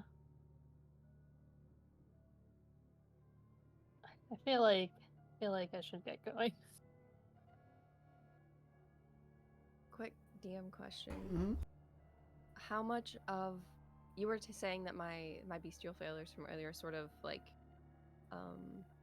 Yes, I accumulated all that into that moment when, okay. like, you were very, very close to chomping into Kane because of all the bestial failures and hunger throughout this night so far. Yeah. So now that is undone to the point of like, okay, it's just you playing Elena as well as remembering the fact that you had those emotions. Okay.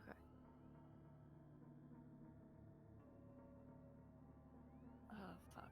All right. Look, Eiley.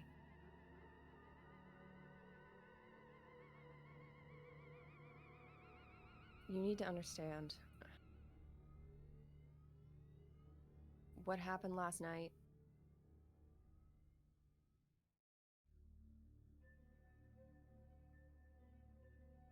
I know, fuck. I know we've known each other for a while, and I know this is a shitty thing to say, but it's hard to fucking trust people right now, okay? And there is a lot more going on than I thought. And I know we have always stayed out of each other's business.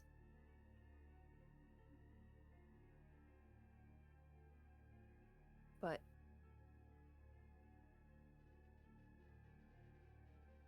lately, enemies have been coming from all sides, I guess, and I just, I don't know.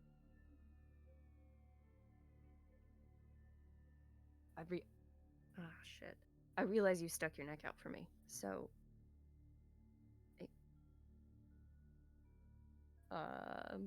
She's clearly very much struggling to.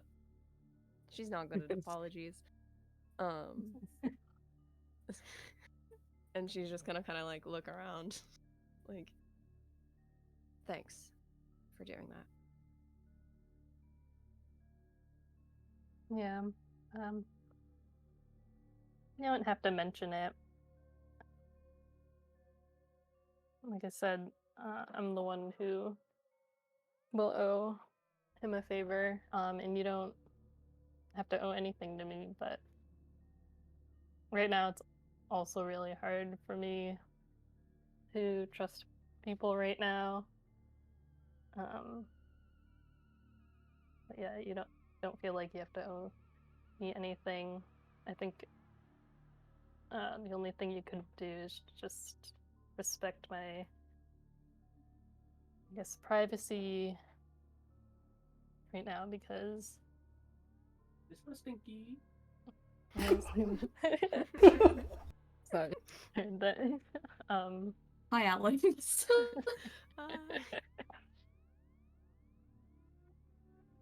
where was I?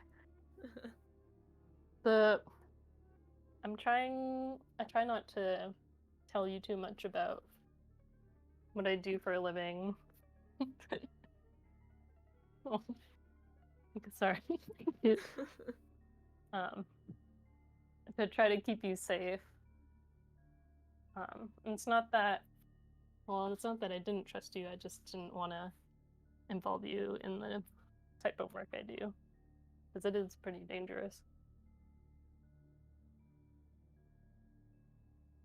Sorry, I'm still trying not to laugh. Like, I'm trying to say something really serious, but In the middle of like a heartfelt. I think that was well timed because we needed a way to break the tension. Good job, guys, by the way. Okay. Elena, I guess she just goes like,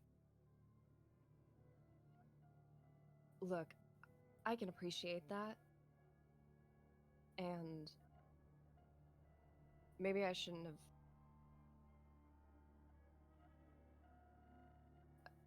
maybe I should have just asked, or I don't know, not fucking followed you. But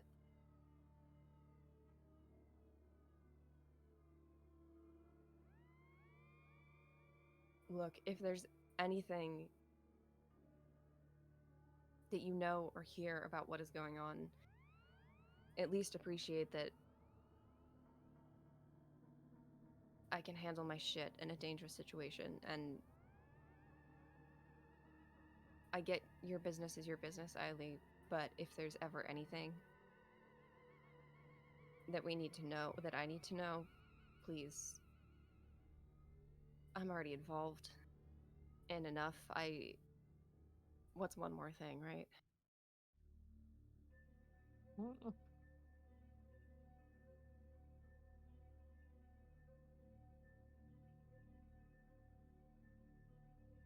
Yeah, Elena, I guess since you already know part of tangentially the type of things I could be or am involved in, I don't think we can be as close as we used to be, but I would still like to at least be able to keep in touch and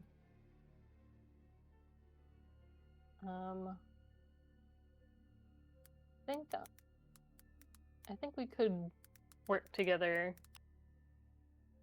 occasionally, and just if you hear anything on the streets that seems like trouble or like something's clearly going on in the city, I would like to know. And if there's anything that you would like to hear about, like if I learn more about the Sabbat or those kindred that were looking for you and Caleb, I can let you know if I see them as well. I do think you see that, like, she's kind of been awkwardly stumbling through this weird, not really an apology, but as you say that, you see her kind of realizing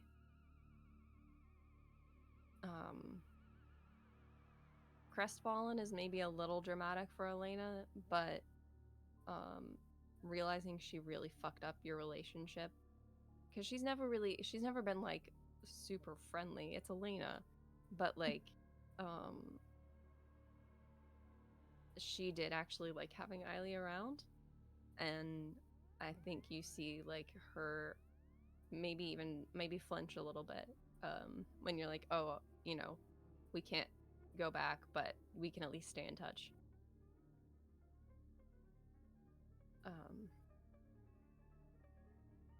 Yeah, I mean, I'll let you know. Look, about this job, if you want me to stay the fuck out of your business, I'll stay the fuck out of your business, but if you want help, you know I'm good for that.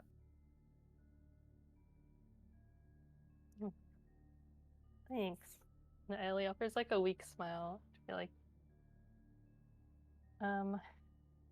to be honest, I am a little bit scared about what this job entails. Normally, Isaac doesn't ask to meet up with me in person unless it's an especially like high profile job. And it seems like right now I would be doing it alone.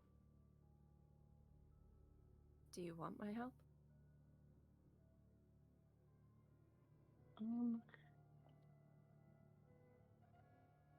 I think I do.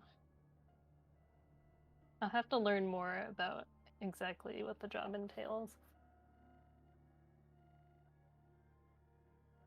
She'll just kind of nod, like,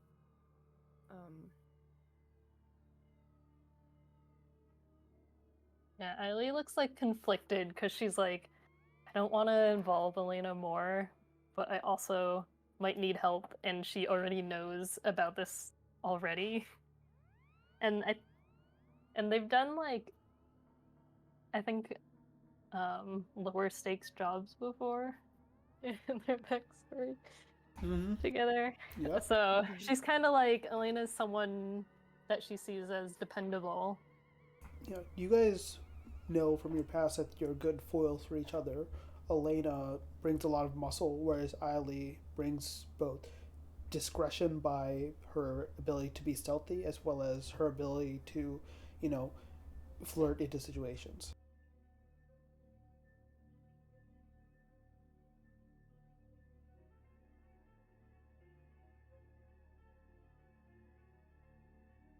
Like I said, I'm good for it. Thanks. I'll let you know when I know more details about the job. And I just want to be clear that you can always say no and walk away if you think it's something that you don't want to involve yourself in. Yeah. I don't walk away from shit, but thanks. Oh, Look, if you need somewhere to stay, but I get it if you need space. I think I'll be okay on my own tonight.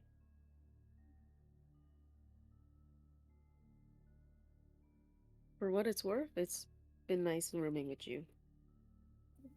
The one night. Maybe 2 nights. I think I'm still not sure, but Eileen knows that Caleb's real name is Kane, so she keeps calling him Caleb, but she's like, thanks, Caleb. It's been nice getting to know you as well.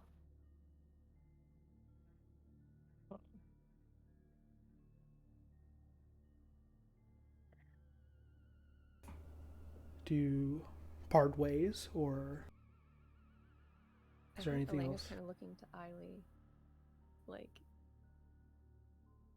what she wants to do is what Elena will do.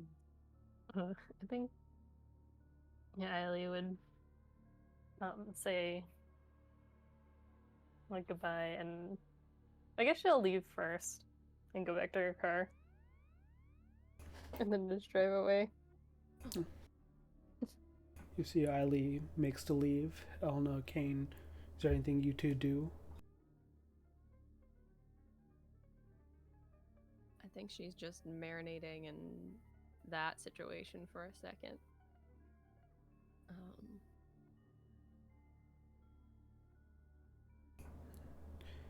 You marinate away upon that roof as you see Eiley's car eventually, pull out of the parking slot and begin driving. Kane, is there anything you do as you see Elena like hard in thought? Usually in situations like this, Kane just gives Elena space. He'll say like a few like gentle words like, "Hey, if you just want to drive in silence, we can do that. But if there's anything you want to talk about for today, about today, we can also do that."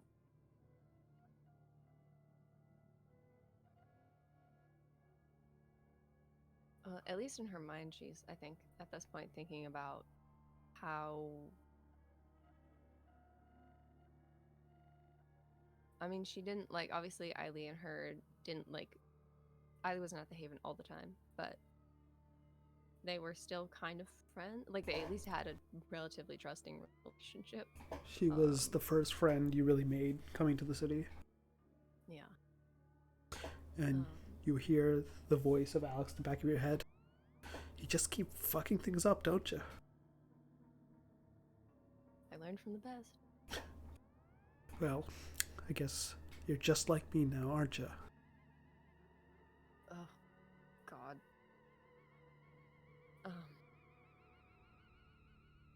Fuck, Kane, you got shot.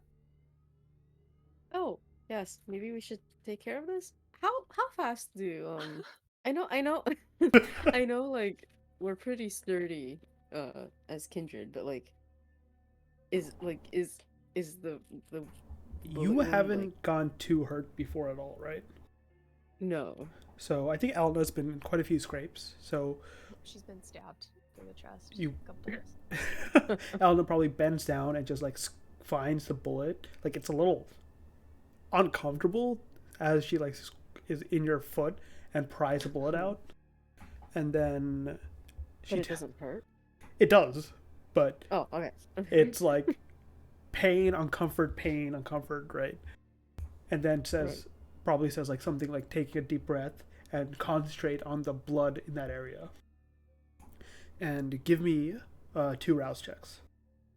Oh, you'll do fine. It's like pulling a tooth out. Ooh. All right. Yay. You see as you concentrate on that area, the wound begins to close and sink and heals all the way up. You get rid of those superficial damage. And for reference, you guys can heal superficial damage at any point by just making a rouse check. Okay.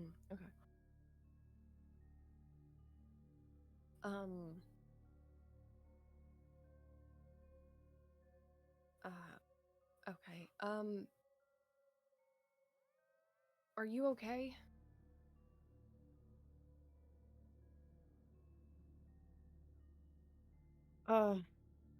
Yes?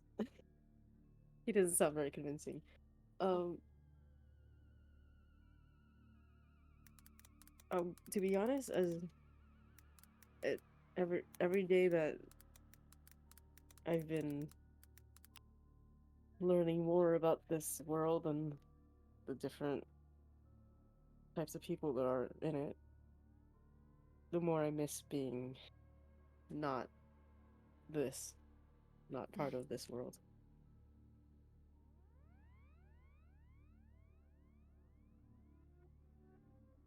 Yeah, this shit kind of sucks, doesn't it? Yeah. I don't know how people have just done this for centuries, decades, I don't know, and just not gone crazy. Look, how much does... Because Elena met Kane right when he was escaping, right? Yep. Has he talked at all about like the circumstances of his embrace or what happened to him? Has he? How much of his past in general has he talked about? He wasn't the type to like go into detail about the specifics of what Eve did to him, but Elena knows that he was turned not very long ago, and he spent a very short amount of a very short but like terrible amount of time with Eve and her coterie before leaving and finding refuge with the Snakeskin Lounge. Does she know whether or not he he chose to, like, he knew what he was getting into, or?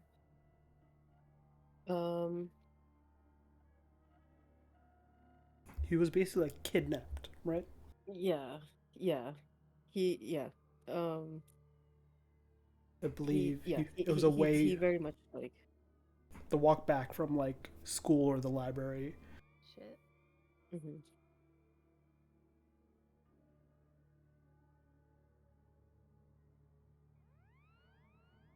Yeah, it's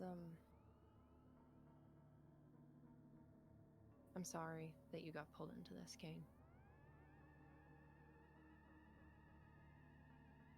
Has Elena ever shared about how she started?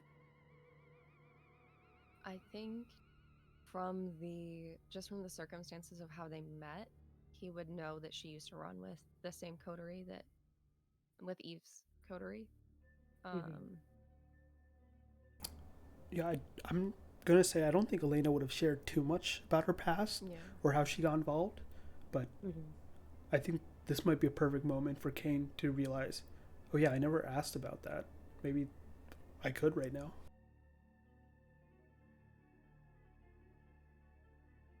Yeah. I guess I've been so caught up just thinking about how much this shit sucks and like how just being overwhelmed at everything being different and like just I don't know, just learning everything that's going on, plus dealing with the constant hunger and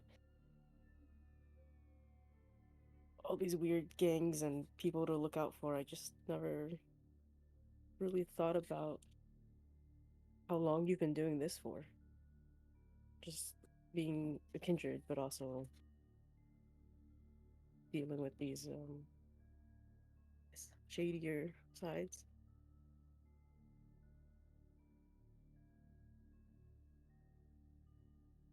Um, well, that's the fun thing about being a kindred. There's always new bullshit that you find out and get to deal with, no matter how long you've been doing it. Um,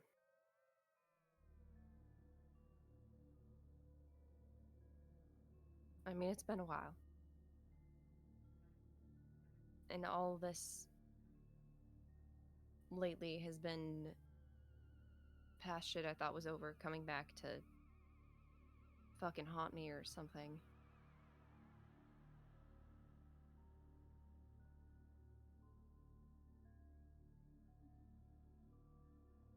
What happens with you and Eve? And Eve? Yeah. Look, Eve has always fucking sucked. I've never liked her.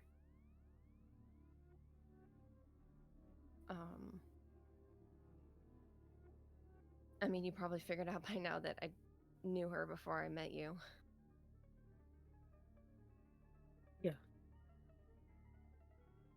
Did she... Was she aggressive with you? I think it dawns on you, Eleanor, that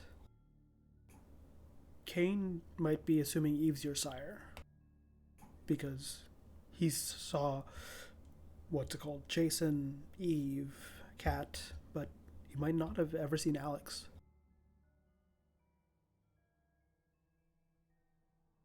Oh,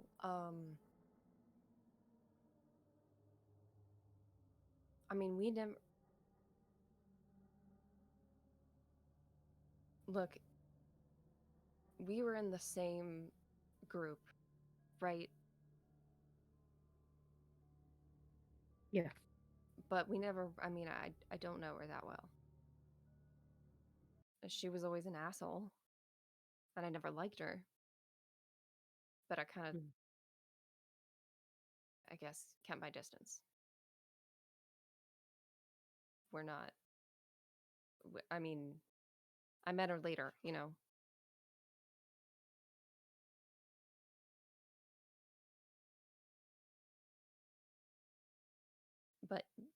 But I've known them for a while. I mean, I've been So doing this for a while. so she didn't make you run crazy errands or... I mean, I kind of That's true. imagine that Eve was um like to order people around, but at the end of it, like if she ever asked Elena to do something, she'd just be like, actually, I don't listen, I have nothing to say to you, and like didn't really listen to her that much.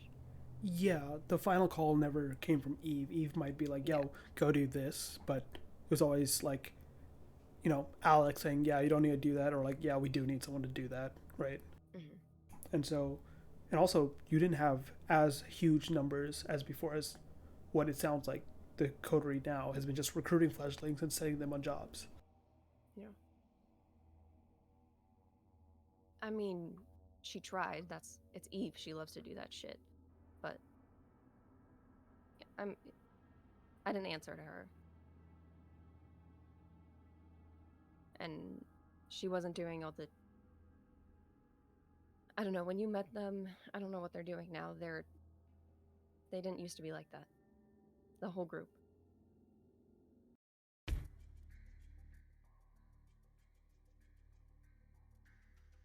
What were they more like before? I mean, um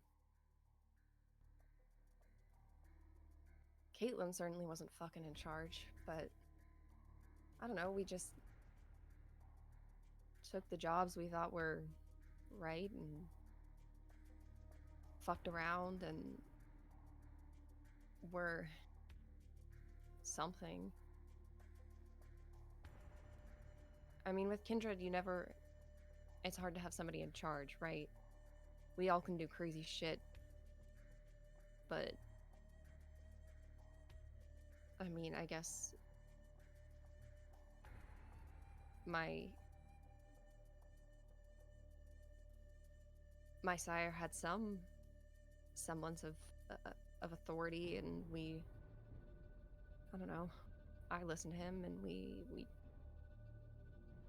just did what we thought was right.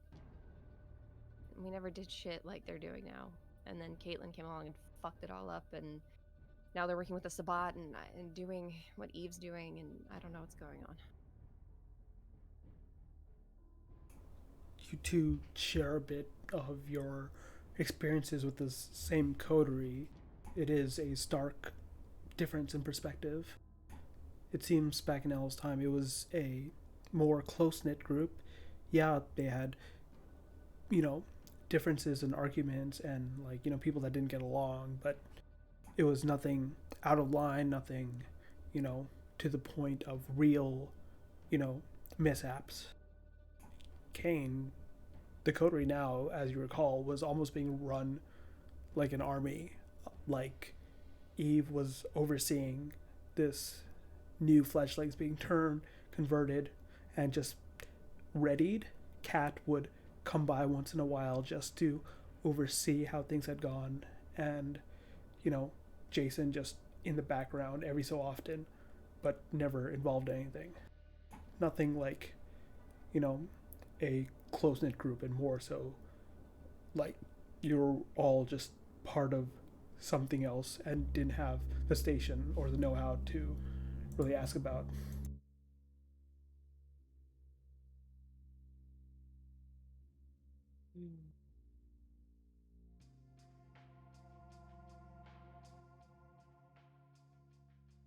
Yeah, I don't know.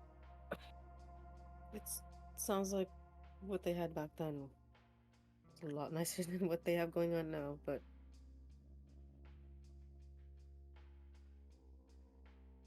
my time there, it's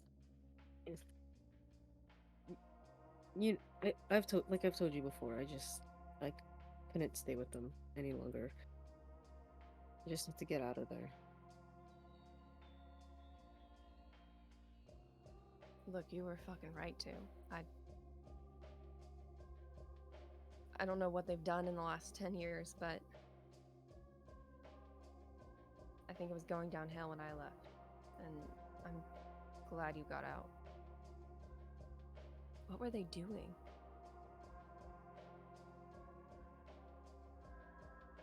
They were, I mean, like, every day it was just like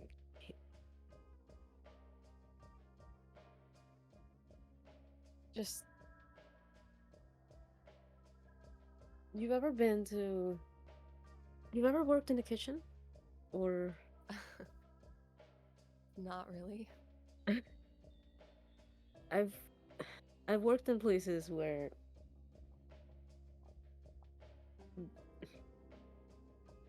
if you're a newcomer joining a new, like, an established kitchen of chefs and cooks and whatever, sometimes there's like hazing that goes on, and sometimes it's just things like making you do all the dishes, or making you be the person who peels all the potatoes, like just making you do the chores that no one wants to do.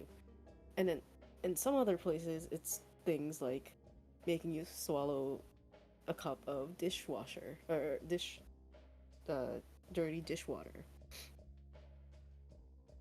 What I experienced as a cook was nothing compared to what they were doing at Eve's Coterie.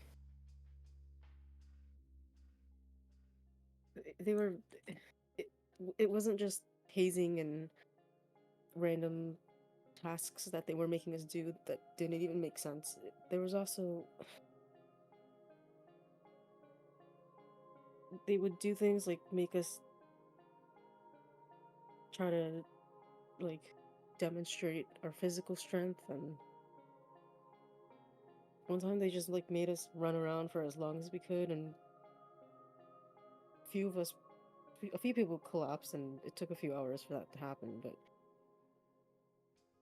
I don't know. And like nothing they made us do ever made sense, and I don't even fully understand what their goal was.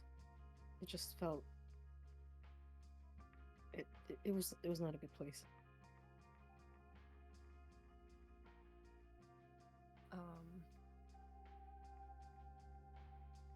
I think Elena looks like a weird combination of like sad and pissed. And I also just realized that she, in this moment, normally I think she'd be like, you know, obviously something happened and something changed and, you know, things went really downhill after Lyft. But I think right now what she's kind of thinking is like, oh, this must be because Sasha was kind of not in charge, but had a position of power when she was there. And so she's like, oh, this is now she thinks he probably condones this, and like she's like, oh, this is who he really is, which she would not normally think, but I also just realized she's probably, you know, like, oh, a fucking course, like, Yeah. I guess that's what, yeah. I think it blurs in your head, remembering the sort of training he made you go through, right? Both when you were mortal, right, as your personal trainer, and then in order to learn more about your capabilities as a kindred, right? You Bruja tend towards violence. So rather than like, putting that down, he taught you how to use it, taught you how to defend yourself from other kindred as well as to fight back. And though it sounds cruder than what he taught you, it reminds you of that, of training soldiers. And now you don't know if that means, was he just trying to make you into a weapon that whole time? For whatever, was this the plan this whole time from the beginning? Just to make this army for whatever the Sabbat or whatnot? That fucking bastard. Look, Kane. I don't know what's gonna happen, but they're gonna pay. I don't know what they're doing. I don't know what the Sabbat is planning, but we're gonna do something.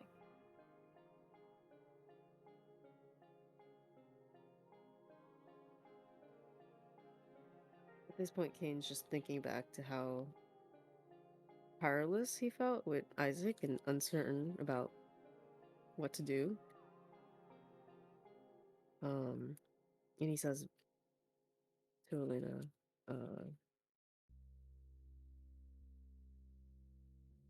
we're just two people. You know, like there's Eileen, there's the lounge, there's Indris, but what can we do against the entire Sabbat and whoever that person Eileen was talking to? And there's all these different organizations that have so much power, and what can we do? Two people can wreck a lot of shit, Kane. How much damage can we cause before we get hurt? Or someone or things that we care about get hurt? I think Kane would probably see that Elena, like, clearly doesn't care about getting hurt.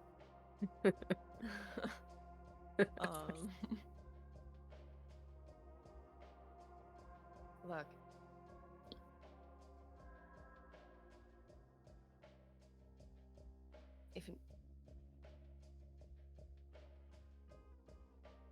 Even if it were just me, I'd do something. But if it makes you feel better, it's not just us. I mean, it's the Sabbat. They have enemies. They have the Adherent. Clearly doesn't like them. Idris is a piece of shit, but he clearly doesn't like them. I mean, we can figure something out. But we can and if you want to stay out of it, please stay out of it. You've been through enough, Kane, but at some point I'm gonna go up there. Whether there's someone behind me or not.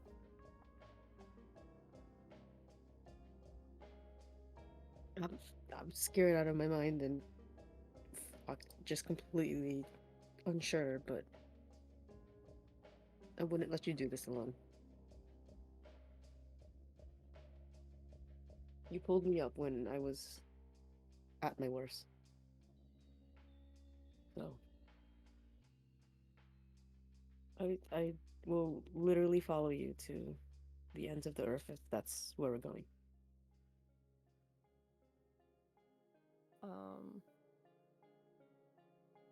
I think she's really torn between feeling guilty because she knows that she's ready to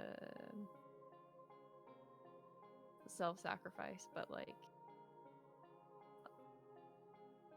but also I don't know. I mean, she would Eiley was her friend, but not her family, and that's kind of the thing that she's been looking for this whole time. And so, it's also kind of nice to have Kane say that. I feel like she would hug him. That's not something Elena has ever done in years and years, but I think she'd probably do that. Huh? Would it be like an awkward hug or Extremely. like I haven't hugged someone in years. I forgot how to do this. Yes.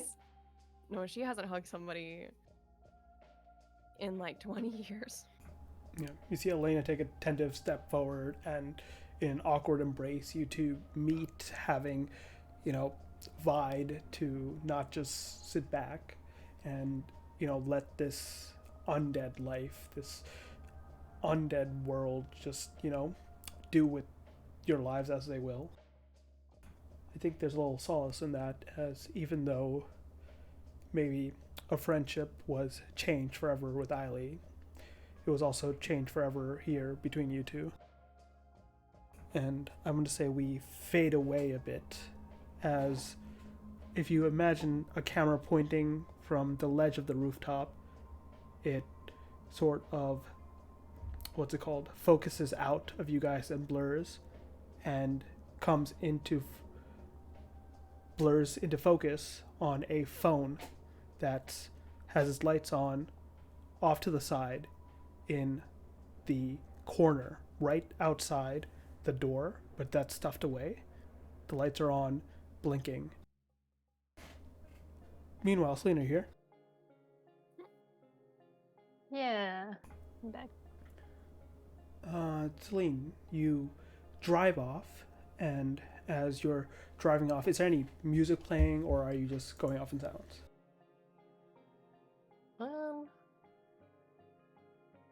I feel like for once, Eiley is like playing music, but like not too loudly. Mm. Like she needs something to distract her a little bit about what just happened, but like isn't in the mood to play really loud music. Like you turned it on just to have that familiar white noise in the background, but it's not turned up all the way where she's actually rocking out. It's just something to keep her company. Can I cut in? Yeah. Just for a second. Yeah. At this moment, I would like Eileen's phone to ping up with a text from Lex. Ooh.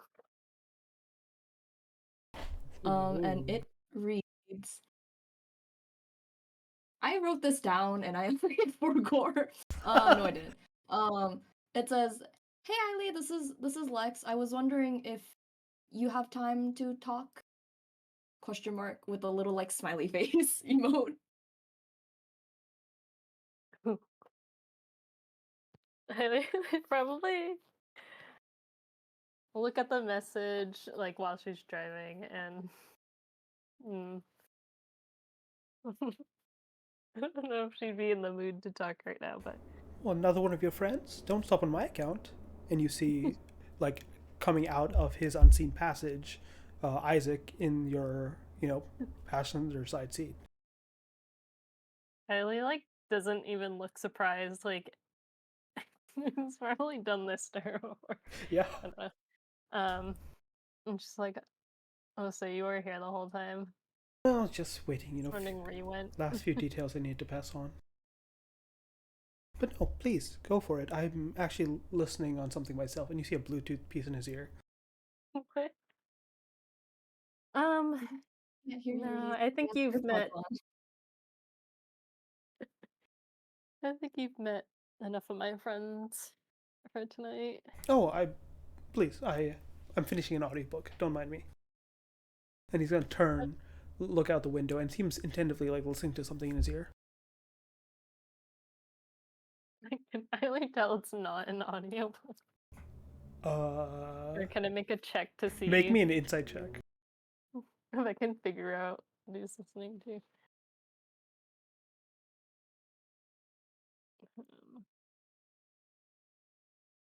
Let's see.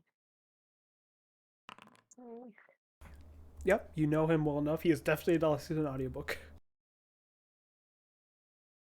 You can't hear it because, you don't have the superhuman hearing feature or whatnot, but he's definitely listening to it, and even though his face is clouded in shadows, you feel an almost amused, you know, amusement playing off him. He does seem distracted though by whatever conversation it is. So for once, he is being honest in that, like, oh no, take care of your call. I have things to talk about, but I'm listening to this first. It'll ping with another text saying it doesn't have to be tonight, so it could be like, I don't know, within the next couple of days or so. I think Eileen, like, she doesn't want to call Lex while Isaac's in the car, so she'll be like, I'll talk to you later, and like text that. React with a thumbs up. Or, yeah.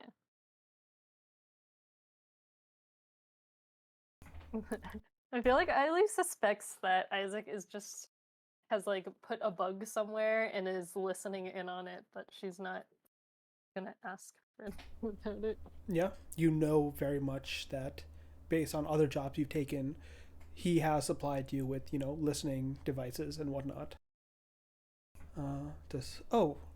Done already? As you put your phone away, I assume. Yeah. Well, it Yeah. looks like I'm at the sappy chapter anyway, which I usually skip. In either case, a few last minute details, and perhaps an explanation why I think your friend could be, a valuable asset for this next mission, because it doesn't necessarily just involve stealing an object. Okay.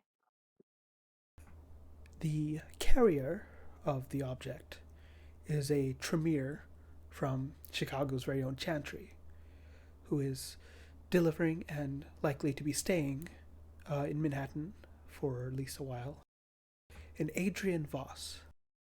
And I was hoping your friend, the violent one, could help you kidnap him.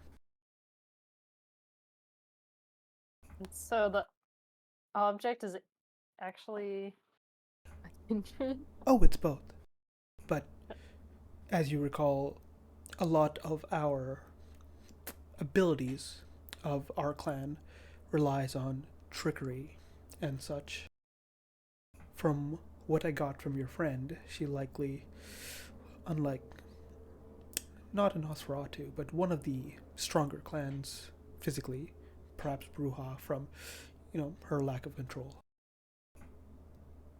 She would make good muscle, which we unfortunately lack. Mm.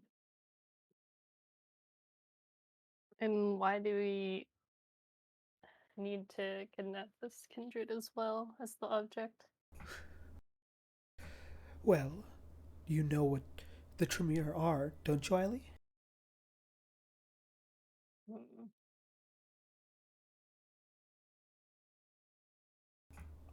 They're Mm-hmm. well, Eileen thinks of them as kind of the like wiser, more research Mm-hmm. oriented plans. Is that what you say, or Yeah, I guess she'll say, um, they're one of the more knowledgeable clans. sure, yes, but as I've taught you, uh, their knowledge comes from a very astute practice that they held when they were mortal mages. Do you recall what this practice is? Hmm. You really need to hit the I'm book some blanking. more. The Tremere are known for their blood sorcery, highly. Yeah. They are just about the only clan that can really use it. They, let's say it's a unique talent of theirs, and think about how much of a prize it would be if we had a Tremere to ourselves who could divulge where all the artifacts that the Tremeres ever enchant might find themselves, whether it be in Chicago or if any others have been delivered up here into the city. So you want to recruit them? No, more so just find the information they hold. And for that, I need to have them in a space safe from any allies of theirs.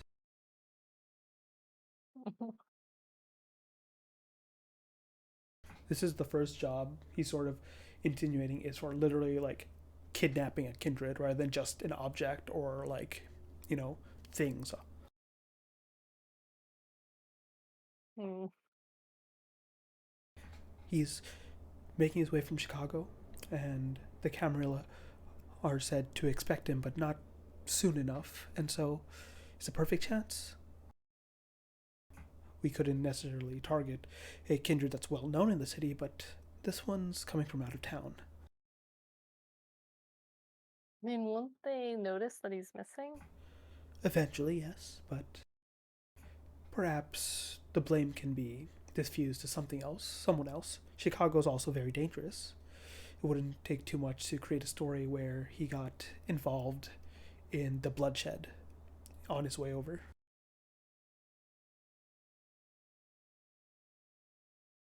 Hmm. Wiley, I know you want to keep. What was that? Your friend? He puts his finger on his like Bluetooth again, as if like trying to remember or listening. It says, "Elena, was it? I know you're trying to distance yourself from her for her own good, but friends are dangerous. But that doesn't mean you shouldn't keep them close, because if they turn out to be enemies, you're that much more ready."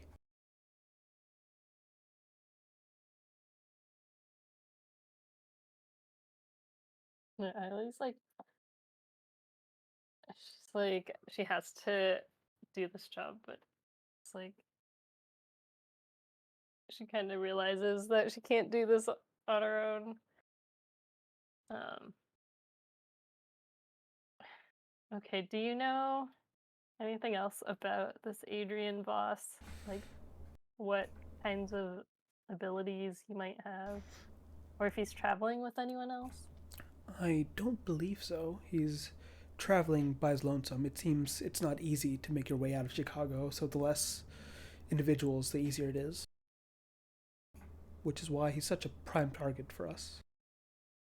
Doesn't seem like he was embraced too long ago. Still, half decent longer than you were, but not that much more potent. Blood sorcery, definitely. He seemed to have been a scholar, a researcher before he was embraced. He appears to have been working on a thesis or some such. I can pull up the more details. I have his license plates and the car he's going to be coming in, the model, the brand. All those details I will forward to you soon. But I need to know this is a job that you're capable of doing and knowing your limits. Mm. I'm sure I could bring him somewhere, but I'm not sure if I could bring him by force and be able to keep him there. Where would you want me to bring him? That is a fine question. Well, why don't you bring him to a warehouse in Long Island City, the one we did for that job 3 months back?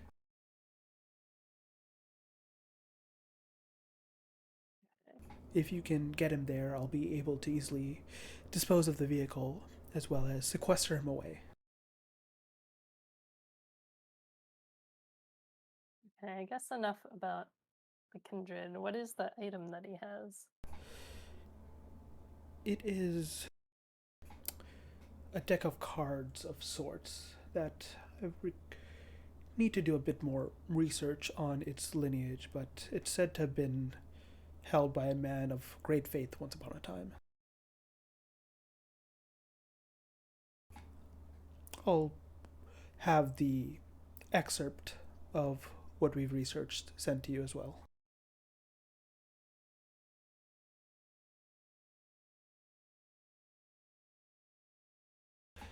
Anyway, does this seem amenable?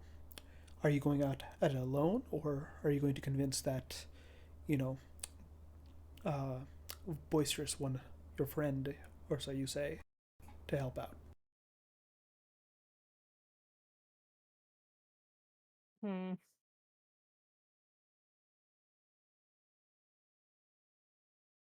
I'll need to talk to her. Of course. Job. Talk to her as much as you need. Just, I don't know, be more careful about who you give favors to and promises.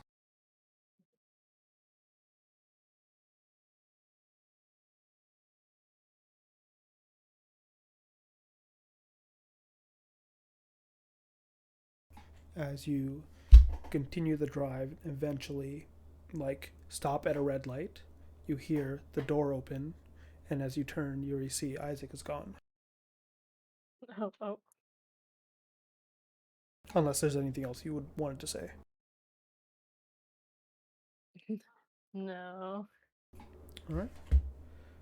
I think as the night eventfully led on, is there anything you guys do before ending the night? I think at some point Elena's gonna need to go get a snack. Yeah? What kind of a snack would you like? Your usual kind? Yeah. Alright, let me check real quick something.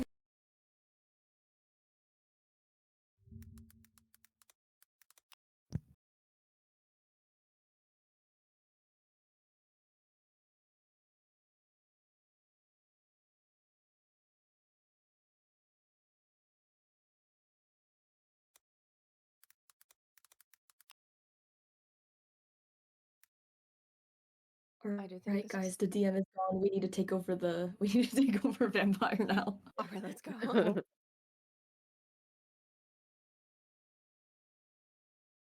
Who's in charge now? You. Saf, you could do it. No, you. Everybody lives happily ever after, and everyone is Yay. friends. Yay. Nope. Oh. Alright, give me a strength brawl check or a wit streetwise check, depending on discretion. Okay. And also just as a sort of note, I feel like the last couple weeks, nights, and she's been kind of careless about it, or about like who she's going after, and especially like tonight, she would have just kind of gone after anybody, but since her hunger's down too, she's gonna actually try and like find somebody being a piece of shit. Okay. Give me wit streetwise then, as you try to take a bit more time and really find someone that's, fits that criteria. Okay. 2 successes is enough, thankfully. It's not another bestial failure. Holy shit. She just kills people. You have so many bestial failures. You're on a roll It's meant to tonight. be. It's Elena. That's It's her rolling a energy. Oh. 1. So it's a 1/10 chance, and you've rolled it for so many rolls over Oh this my god. all 4 sessions.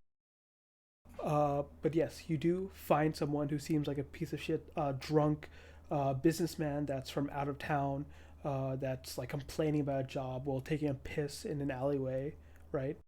Uh, and he's definitely talking about how he's going to be sponging some easy cons for money and whatnot, and you feed freely without a Yeah, fuck doubt in your capitalism. conscience. Uh, how much are you draining? Um, I'm kind of torn about this and not sure if maybe I should roll for it because Elena doesn't go into this thinking I'm going to kill this person because that's not something she normally does when What she is feeds. pushing her to that opportunity? But I kind of think because of what Kat did, and she's been just because of the way the last couple like nights have lined up, Mm-hmm. um, she finally got to exist in her own brain alone for the first time in a long time, and like that was a mixed experience, but also a big relief. But after what Kat did, hearing her sire's voice has brought back a lot of feelings that weren't there before. Give me Um, composure resolve. okay. Is Because a she really does Kian. not want to be hearing this guy's voice. Just on the line. You drink heavily. You drink to the point where he loses consciousness. And you're very, very tempted to continue, but because it was exactly 2 successes, I'm going to still leave the choice to you. Do you end his life? Fuck. Oh, I don't know what to do.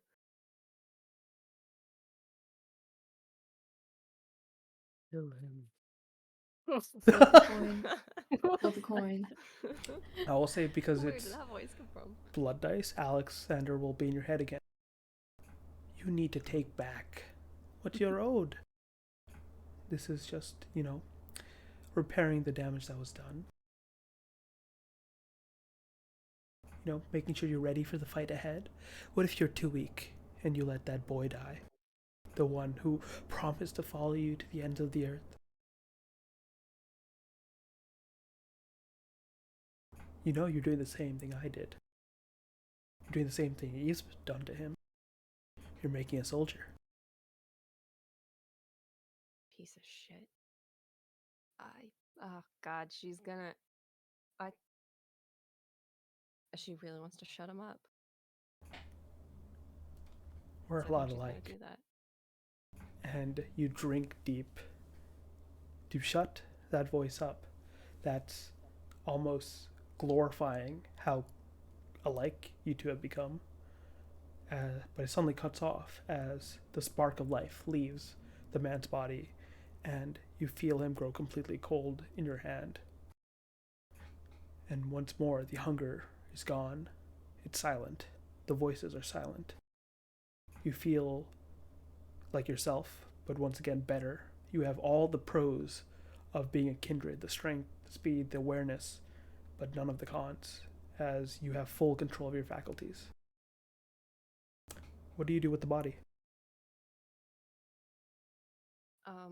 At this, but she doesn't kill people normally. I was gonna say at this point, does she have a good idea of where, if somewhere she can put it? Um, shit. Because last time this happened, Idris took care of it. Yep. um,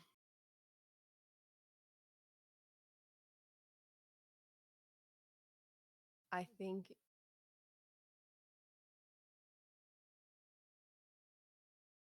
she is a little bit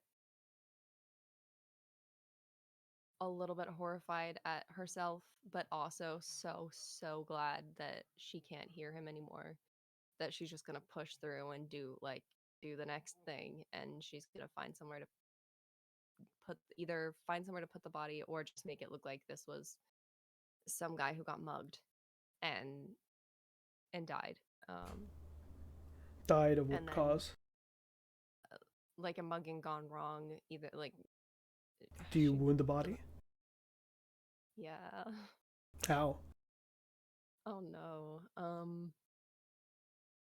Break his neck. Break his neck. I Break don't think his a neck. mug. That's not like a. Most people can't just break somebody's neck.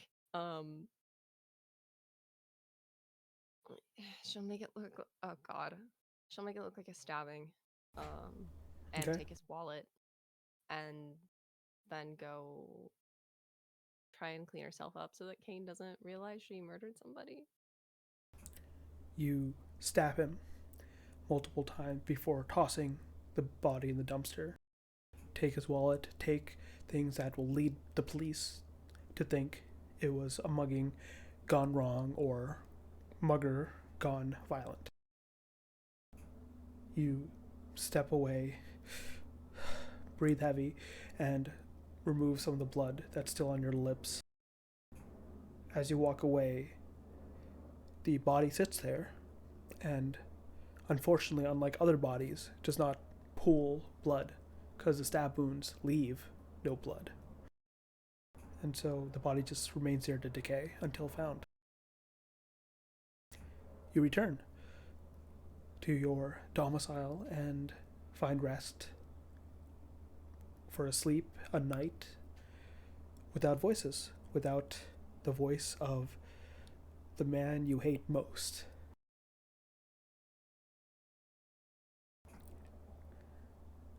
And that's where we'll end the session for tonight.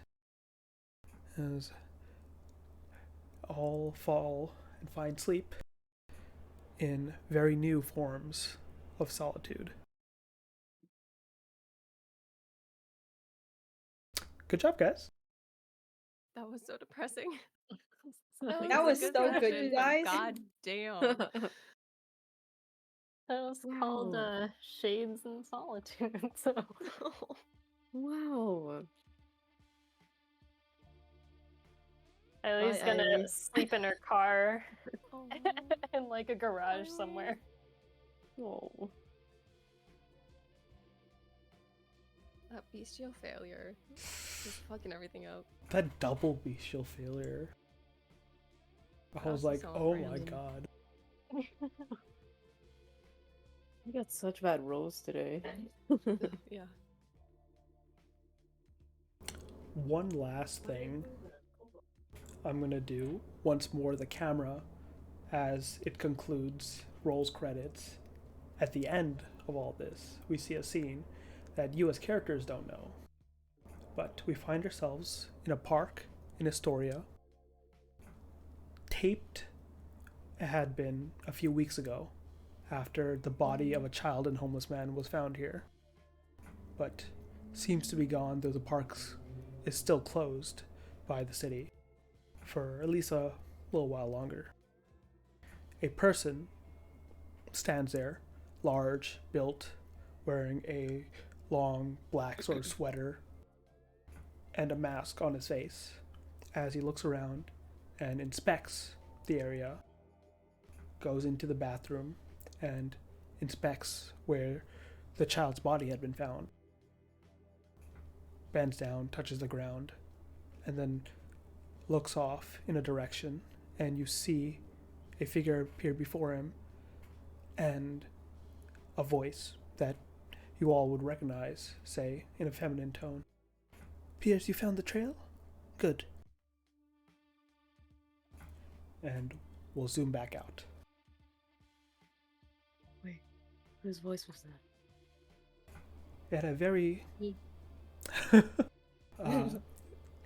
you from the backlit behind the figure, even though you don't see her face, would recognize the dress and voice of Kat. Fuck Yeah, that Fucking person. cat. I was damn close. it. I should never have invented her. Fucking cat. Just kidding. Cat's my new best friend. Yes. Huh. I love Cat. Oh god. Oh, before we end, did you guys want to have that conversation the next day, Eiley, Lex? I forgot to ask That's that. up to Eileen. Will she accept? Sure. Kylie has no friends now. I think she'll like when she gets to I don't know, like a mostly empty looking garage parking lot and she's like pretty sure Isaac isn't there anymore. She would Yeah, this could be the very call next her night as sister. well. She'd be like, so what do you want to talk about? Oh, as text, right? It's a texting or call up Or to you guys. as texting or calling. I was wondering. I was gonna. She was gonna be. She was gonna text like, oh, I was wondering if you would come by. I need to talk to you in person. Is this about something serious? You sound a little. Well, I guess you can't tell from text. Like, is it Just a something bunch of serious? like, you know those like the like the neutral face emotes. I feel like Lex is a very like emote sending person. Anyway, but like she's like, yeah, it's fine. Would you be fine with it? Sure. Uh, you can you can come by tonight. Where is she? Or yeah, I guess it would be like where would you want to meet? Somewhere private. I can invite you to my place if that works, or wherever you are. Yeah, sure, wherever works. I'm gonna leave. I'm gonna leave the decision to you, Lex. Is Cyrus home or not? I don't know what he's doing. It's up to you Um, for narrative reasons. If you would want him home, or because he does have stuff to do, so he's not there all yeah, the time. yeah. I feel like he would be doing work, but he would be in the house, but he's doing work, so he's like Okay, he's in the in his studio room. own. He's in his own like realm. Yeah.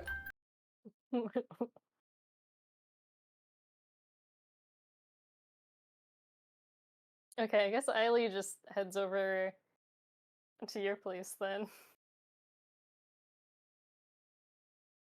To the penthouse. She was like a little bit surprised that, and a little bit in awe that she was invited to your place. Yeah, and I don't even know where it is. Where is it? You find the penthouse in Long Island City, about 3 blocks down from that warehouse you know that you were talking about the night before.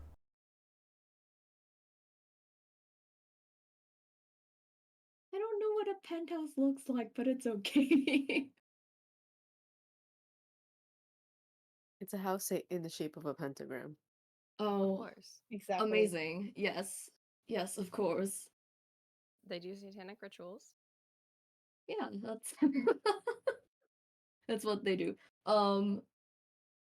I guess as like Eiley, if she knocks and like Lex opens the door, there's like a like an obnoxiously like wide like large like living room with like the windows. I think they have those like a bunch like lined with windows, Mm-hmm. and it screams like, yeah, she's fucking rich. Yeah. The doorman that let you in was like highly dressed, highly business like no slouching at all, highly, and says like, "Yes, very top floor, ma'am." Oh, thank you. And you go up, and the elevator takes a while, not because it's slow, because it goes all the way to the top. Oh my gosh. Wow. Anyway, and like Lex opens the door and she's like, "Hey, I'm. Was it a long ride? Like, I hope that it wasn't like traffic wasn't too bad." I'd be like, oh yeah, the elevator was a long ride. I can't Yeah, believe you live all the way up here. it it comes with the job. Let's just say. Come in, come in.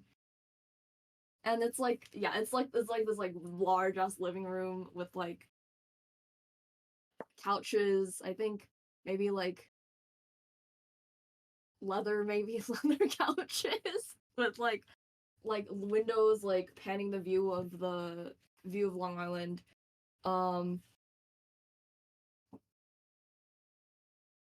And I like can I was really see the night sky up here.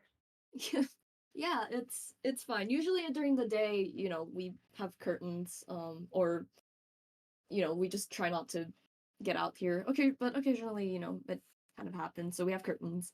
Um, but yeah, I'd asked you if you want anything like to eat or drink, but I don't think I can actually say that. Yeah, it's fine. But yeah, have a seat. I wanted to talk to you about something. I was gonna like text Kane or Caleb, but he he's a lot I think he's going through a lot right now. And then Kian is being unresponsive too. And then I was gonna text Kaya, but and Lex looks really pained. I It's I okay, I think understand. Sometimes it's hard to tell a lot of people about yeah, something. yeah, and I think I don't know, we've been through things like once, but I think it was good enough. Um and I think since let me just get straight to the point. It's about Elena. Um you remember, a couple nights ago when I was, bleeding like tears and nose bleeding and like from my ears? Yeah, you look a lot better now. I'm glad to see Yeah, you're doing it's well. so I helped out. It was a lot. But I wasn't I know I was in a little bit of hysterics, but there is something wrong with her. With Elena? Yeah, she something when I saw her, she was like something happened to her, and I think it has to do with the person she talked to her. And I when I talked to Sai about it, I think like whatever happened to her, like her view has changed, I think. Something I mean, like she's always angry, but that's kind of just her personality. well, yeah, but like she was especially angry at like the one woman, right? Like Kat, I think her name was, and Eve, whom we met. And I think it might be, I don't know, because she has bad memories, but I think her memories, they were rewritten. Like something happened and it was rewritten, and I think that's why she like changed. Hmm. How do you, like, what did you notice that made you think that? Well, she wasn't like, usually angry for once. Um but it was all too quick. Like something went completely slack in her, and it wasn't natural. Hmm. Eiley, you have been a kindred for a bit longer, and Isaac made sure you knew enough about different disciplines and different clans and whatnot. Lex is talking about likely a dominate discipline that controls minds of people, memories, and whatnot. And as you look at her, it kind of makes sense because you understand now that she's a Toreador, and one of the disciplines that Toreadors are known for is auspex, the ability to heighten one's senses to not just see mortal things, but past and the supernatural. You know it is possible for someone to detect these sorts of things, and it's lining up for you that what Lex is saying is likely the truth. Oh, okay. Hmm. That would that does make sense what you're saying. It does? Yeah.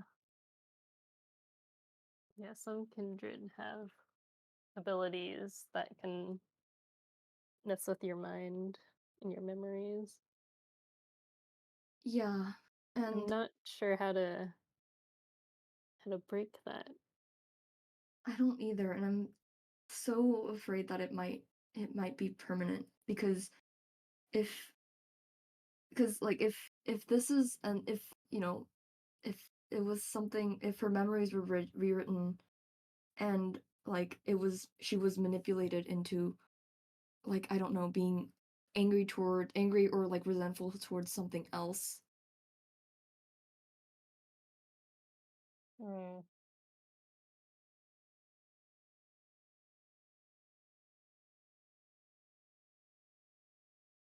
Well, thanks for coming to me to talk about this. Yeah, yeah. I don't know. I think I from what I've seen a little bit. You know Elena, fairly well or more than I do. Um, and I don't know. It would be nice for someone else. It would be nice if for someone else if they kept an eye out. Um, Eileen, especially if they know her more.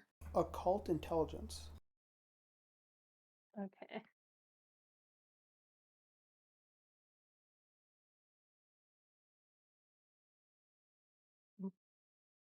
Oh, I don't know that much about the occults.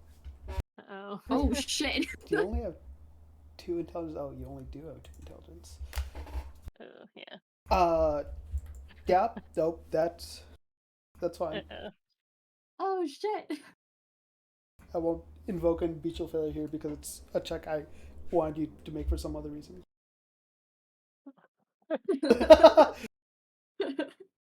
Yeah, like if you made a good enough check on this, I was gonna tell you like you would now really suspect like because Elena keeps to herself. She enjoys privacy and she lets you like have your privacy. It was very weird for her to tell you, Hmm. and so maybe that's being played around a bit in your head, but it still doesn't excuse what Elena did in that she broke your trust. I'm gonna say to Alex that like just like I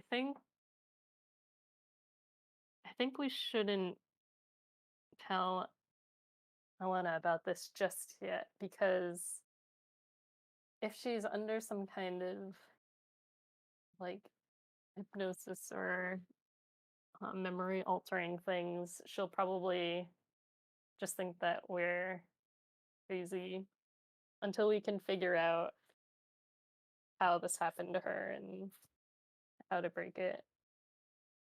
Yeah, well, she didn't believe me when I was in hysterics, which that's kind of valid. But I think even if I tell her even now, I don't know if she'll believe me.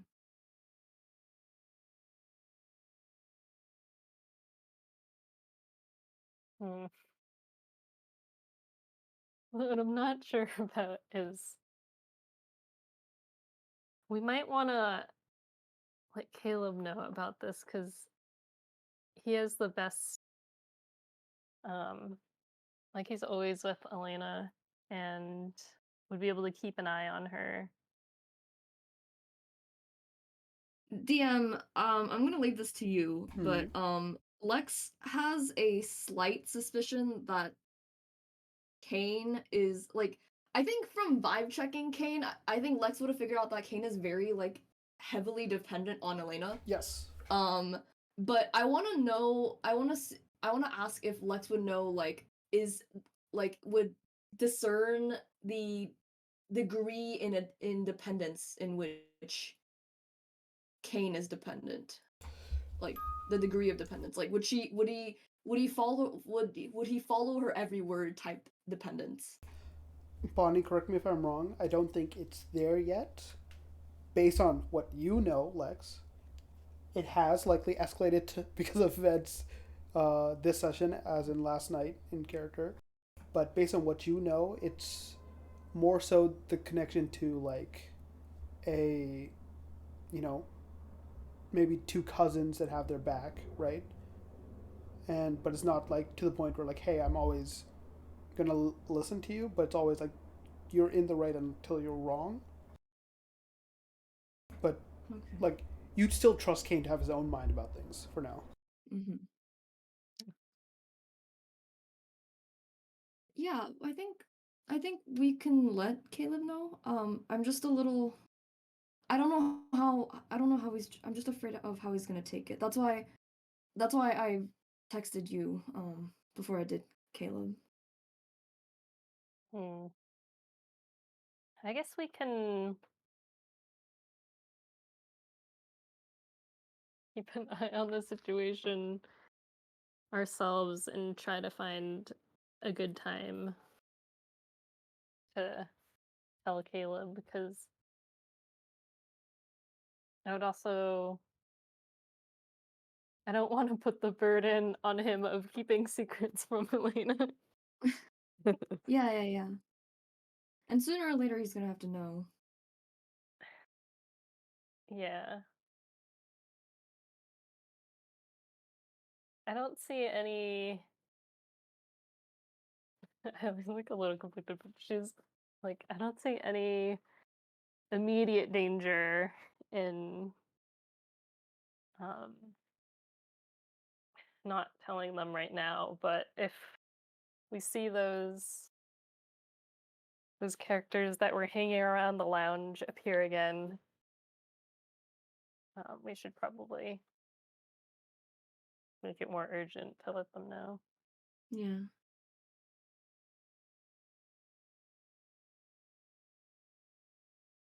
Okay. But thank you for coming and letting me tell you this.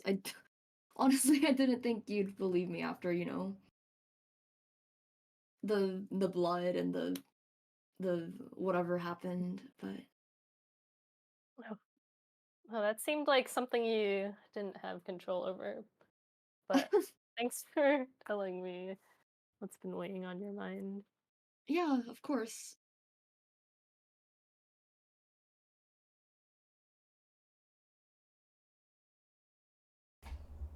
As you guys share a bit of heart to heart, Eiley, do you share at all what happened between you and Elena the other night? No. Okay. Uh, you guys, Eiley, do you stick around at all, or do you leave, or whatnot? I'll offer a place to stay. No. Why not? Because I will mention, Eiley, you're out one of your, crash pads usually, and that was kind of where you were planning to stay for a bit longer, and you're like, shit, okay, I have to be in my car again, or like find somewhere else. Oh, interesting. I have 6 rooms. Yeah. I like looks around and it's tempting.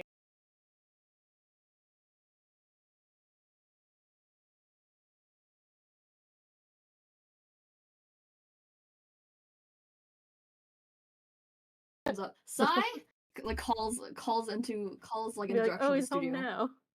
Like you have to call him a couple times before he comes out. Like Mhm. takes headphones off. He was like, "Whoa, what's up? Oh, we got company." Yeah, this is Eiley from the lounge. Yeah, I remember. Oh, he's Yeah. not angry. Whoops. Yeah,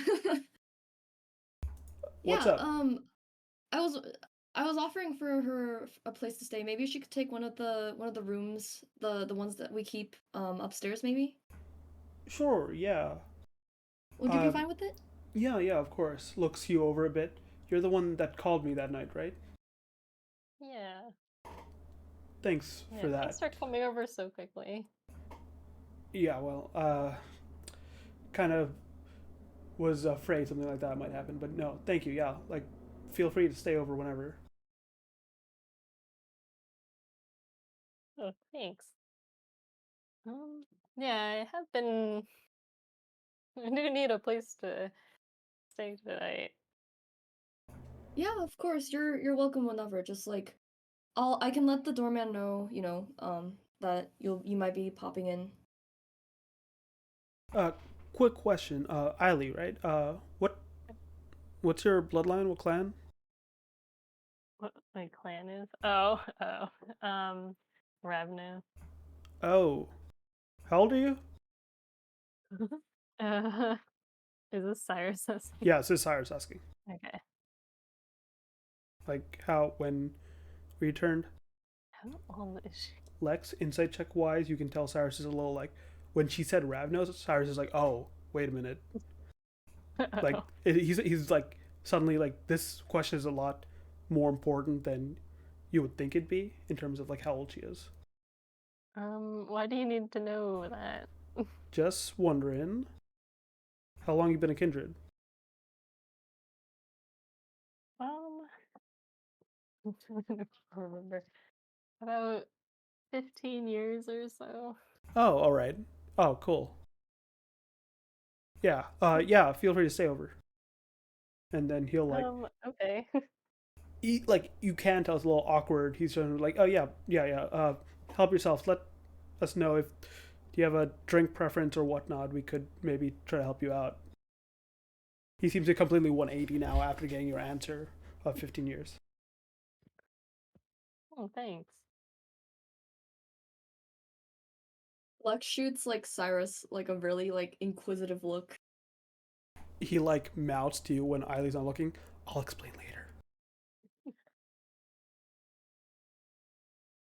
Okay, and Lex like nods and turns back to Eiley. But yeah, I think we have a couple spare rooms upstairs, but you can choose whichever. Just let us know and and we'll try to keep it clean. Oh, thanks. Yeah, of course. I think Eiley would pick one that had like a nice view of the city. Yeah, there's probably one that's like lined. There's like one wall that's completely like lined with windows with like a small like balcony outside, and like it opens up. Nice view. Yeah. You take a room that's very nice on the west side of the building, and as you look out the balcony, you can see the skyline, the bridge, and New York City as it is Manhattan across the river with all its skyscrapers and all its buildings. And for once, you realize, yeah, Queens is cool, but this is the view that people always send postcards about. This is where the actual like, this is where it starts being bougie New York and not just New York where it's all ethnic communities and immigrants.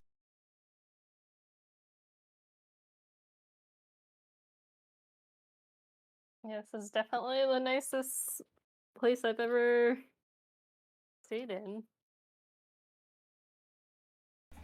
And so you find a new place to,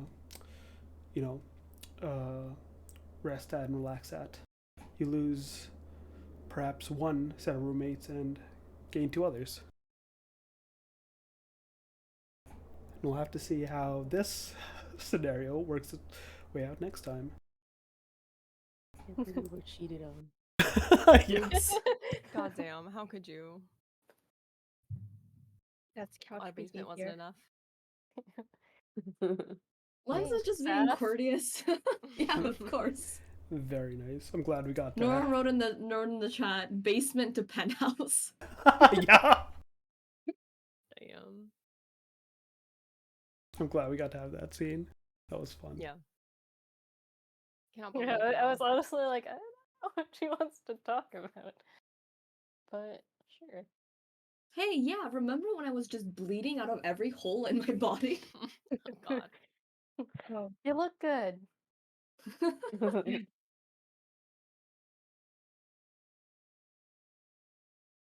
Very nice. Good job, team.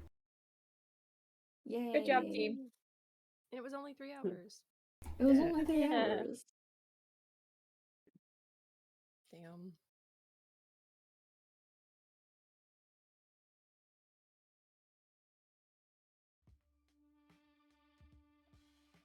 Was stressful.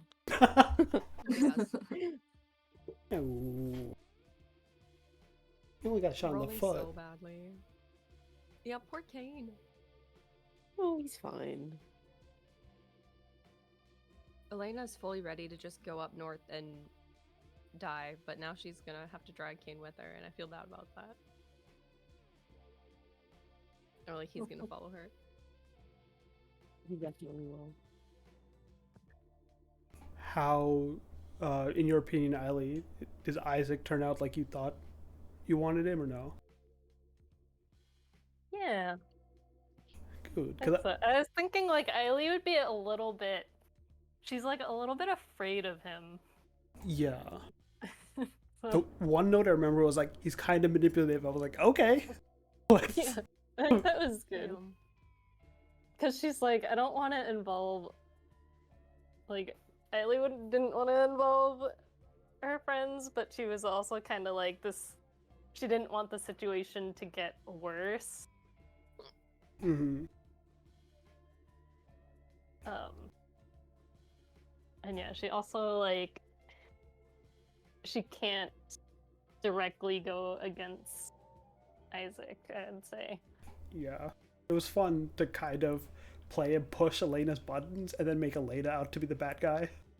Oh my god. I'd be like, Literally everything he Sorry. said. yeah. And then make it so Eiley had to be like, oh, so you need a favor from me? Forcing Eiley to do a favor for her. Yeah. Yeah, I think so. Like, Eiley's gonna take the job because, like, part of it is she's a little bit afraid of what happens if she doesn't accept it. Mm-hmm. But she also knows it's a little more than she's done before and that she can handle. Yep. We'll have to see if you get Elena's help or not. Help her. Elena's gonna run away to the north She just runs and into fight a her ton of own vampires. battles. Yeah, let me ask this. Like, do you guys think you're going to be doing it together, or, Eiley, are you going to figure it out on your own? Because one thing I'm thinking, just for narrative purposes, is I might, retroactively change, like, how long before the job is, based on just, like, how sessions line up. Hmm.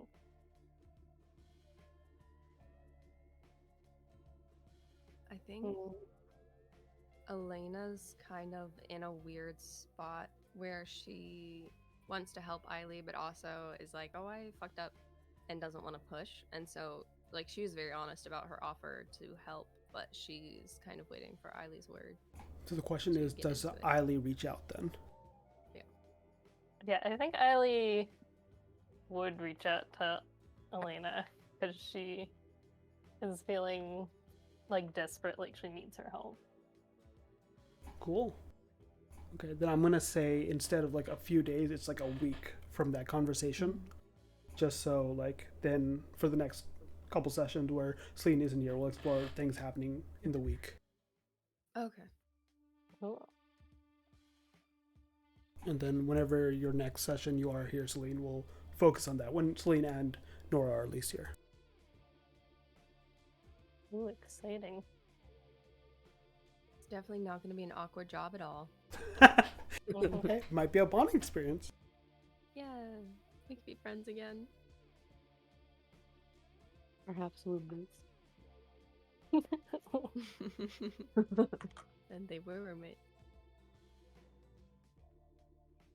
I did not think that's the way this session was going to go. Oh, what did you expect then? Well, when I said shade and isolation for the session, I was like, oh yeah, it's like, hey, I don't want to be isolated, so let's ask friends for help. But it'd be like, Aw. yeah, let's fucking not. Let's blow up our relationships. Yeah. I was like, okay, I'm going to set the first scene with Eileen's in memory being like, yeah, dude, it's okay to hang out with people and not just be by yourself. Then you get should- burned. Eiley You should was blame making the friends. bestial flavor. You should blame the bestial failure. Yeah, it was pretty good. That bestial Yeah. failure was, oof. Eiley was making friends with those friends. That friend is a dumbass with anger issues The secret is Whose all. memory was wiped. and Yeah. trust issues. And now Eileen's actively keeping a secret about Elena from her. And you guys still haven't shown her the case. Yeah. We still literally have the answer to your previous job. It's fine. I guess you can keep it now. We have something else. We now hate each other. It becomes like Lex and Eiley versus Elena and Kane. I thought we were supposed to be friends. Damn. First I rule. really thought when that scene started, I really thought that Lex didn't try to contact Elena just because she was like, no, she's too much. I don't want to talk to her. Oh no, I didn't think I was originally gonna contact Kaya, but then Chrissy's not here, and I think that after what happened, I don't think Kaya would be very willing to respond. You all bonded. You made friends. Yeah, and then Cyrus carried me, and then she saw Cyrus carry Lex out. Sure. Oh, I forgot about that. I forgot about Alexis. Never mind. Yeah. That happened. Kian is crying. Aw. He just... Oh no, he left. Yeah, is he still in the house? Yeah, he's still in the house. Bruh. Kian's crying. And then Kane, and then Elena. I feel like if Lex thinks that if she tried to reach out even after being like in hysterics and like on her knees and bleeding in front of Elena, she didn't believe her then, so Lex didn't think there was any reason for her to believe her even now. It's not you, it's me. We'll have to see.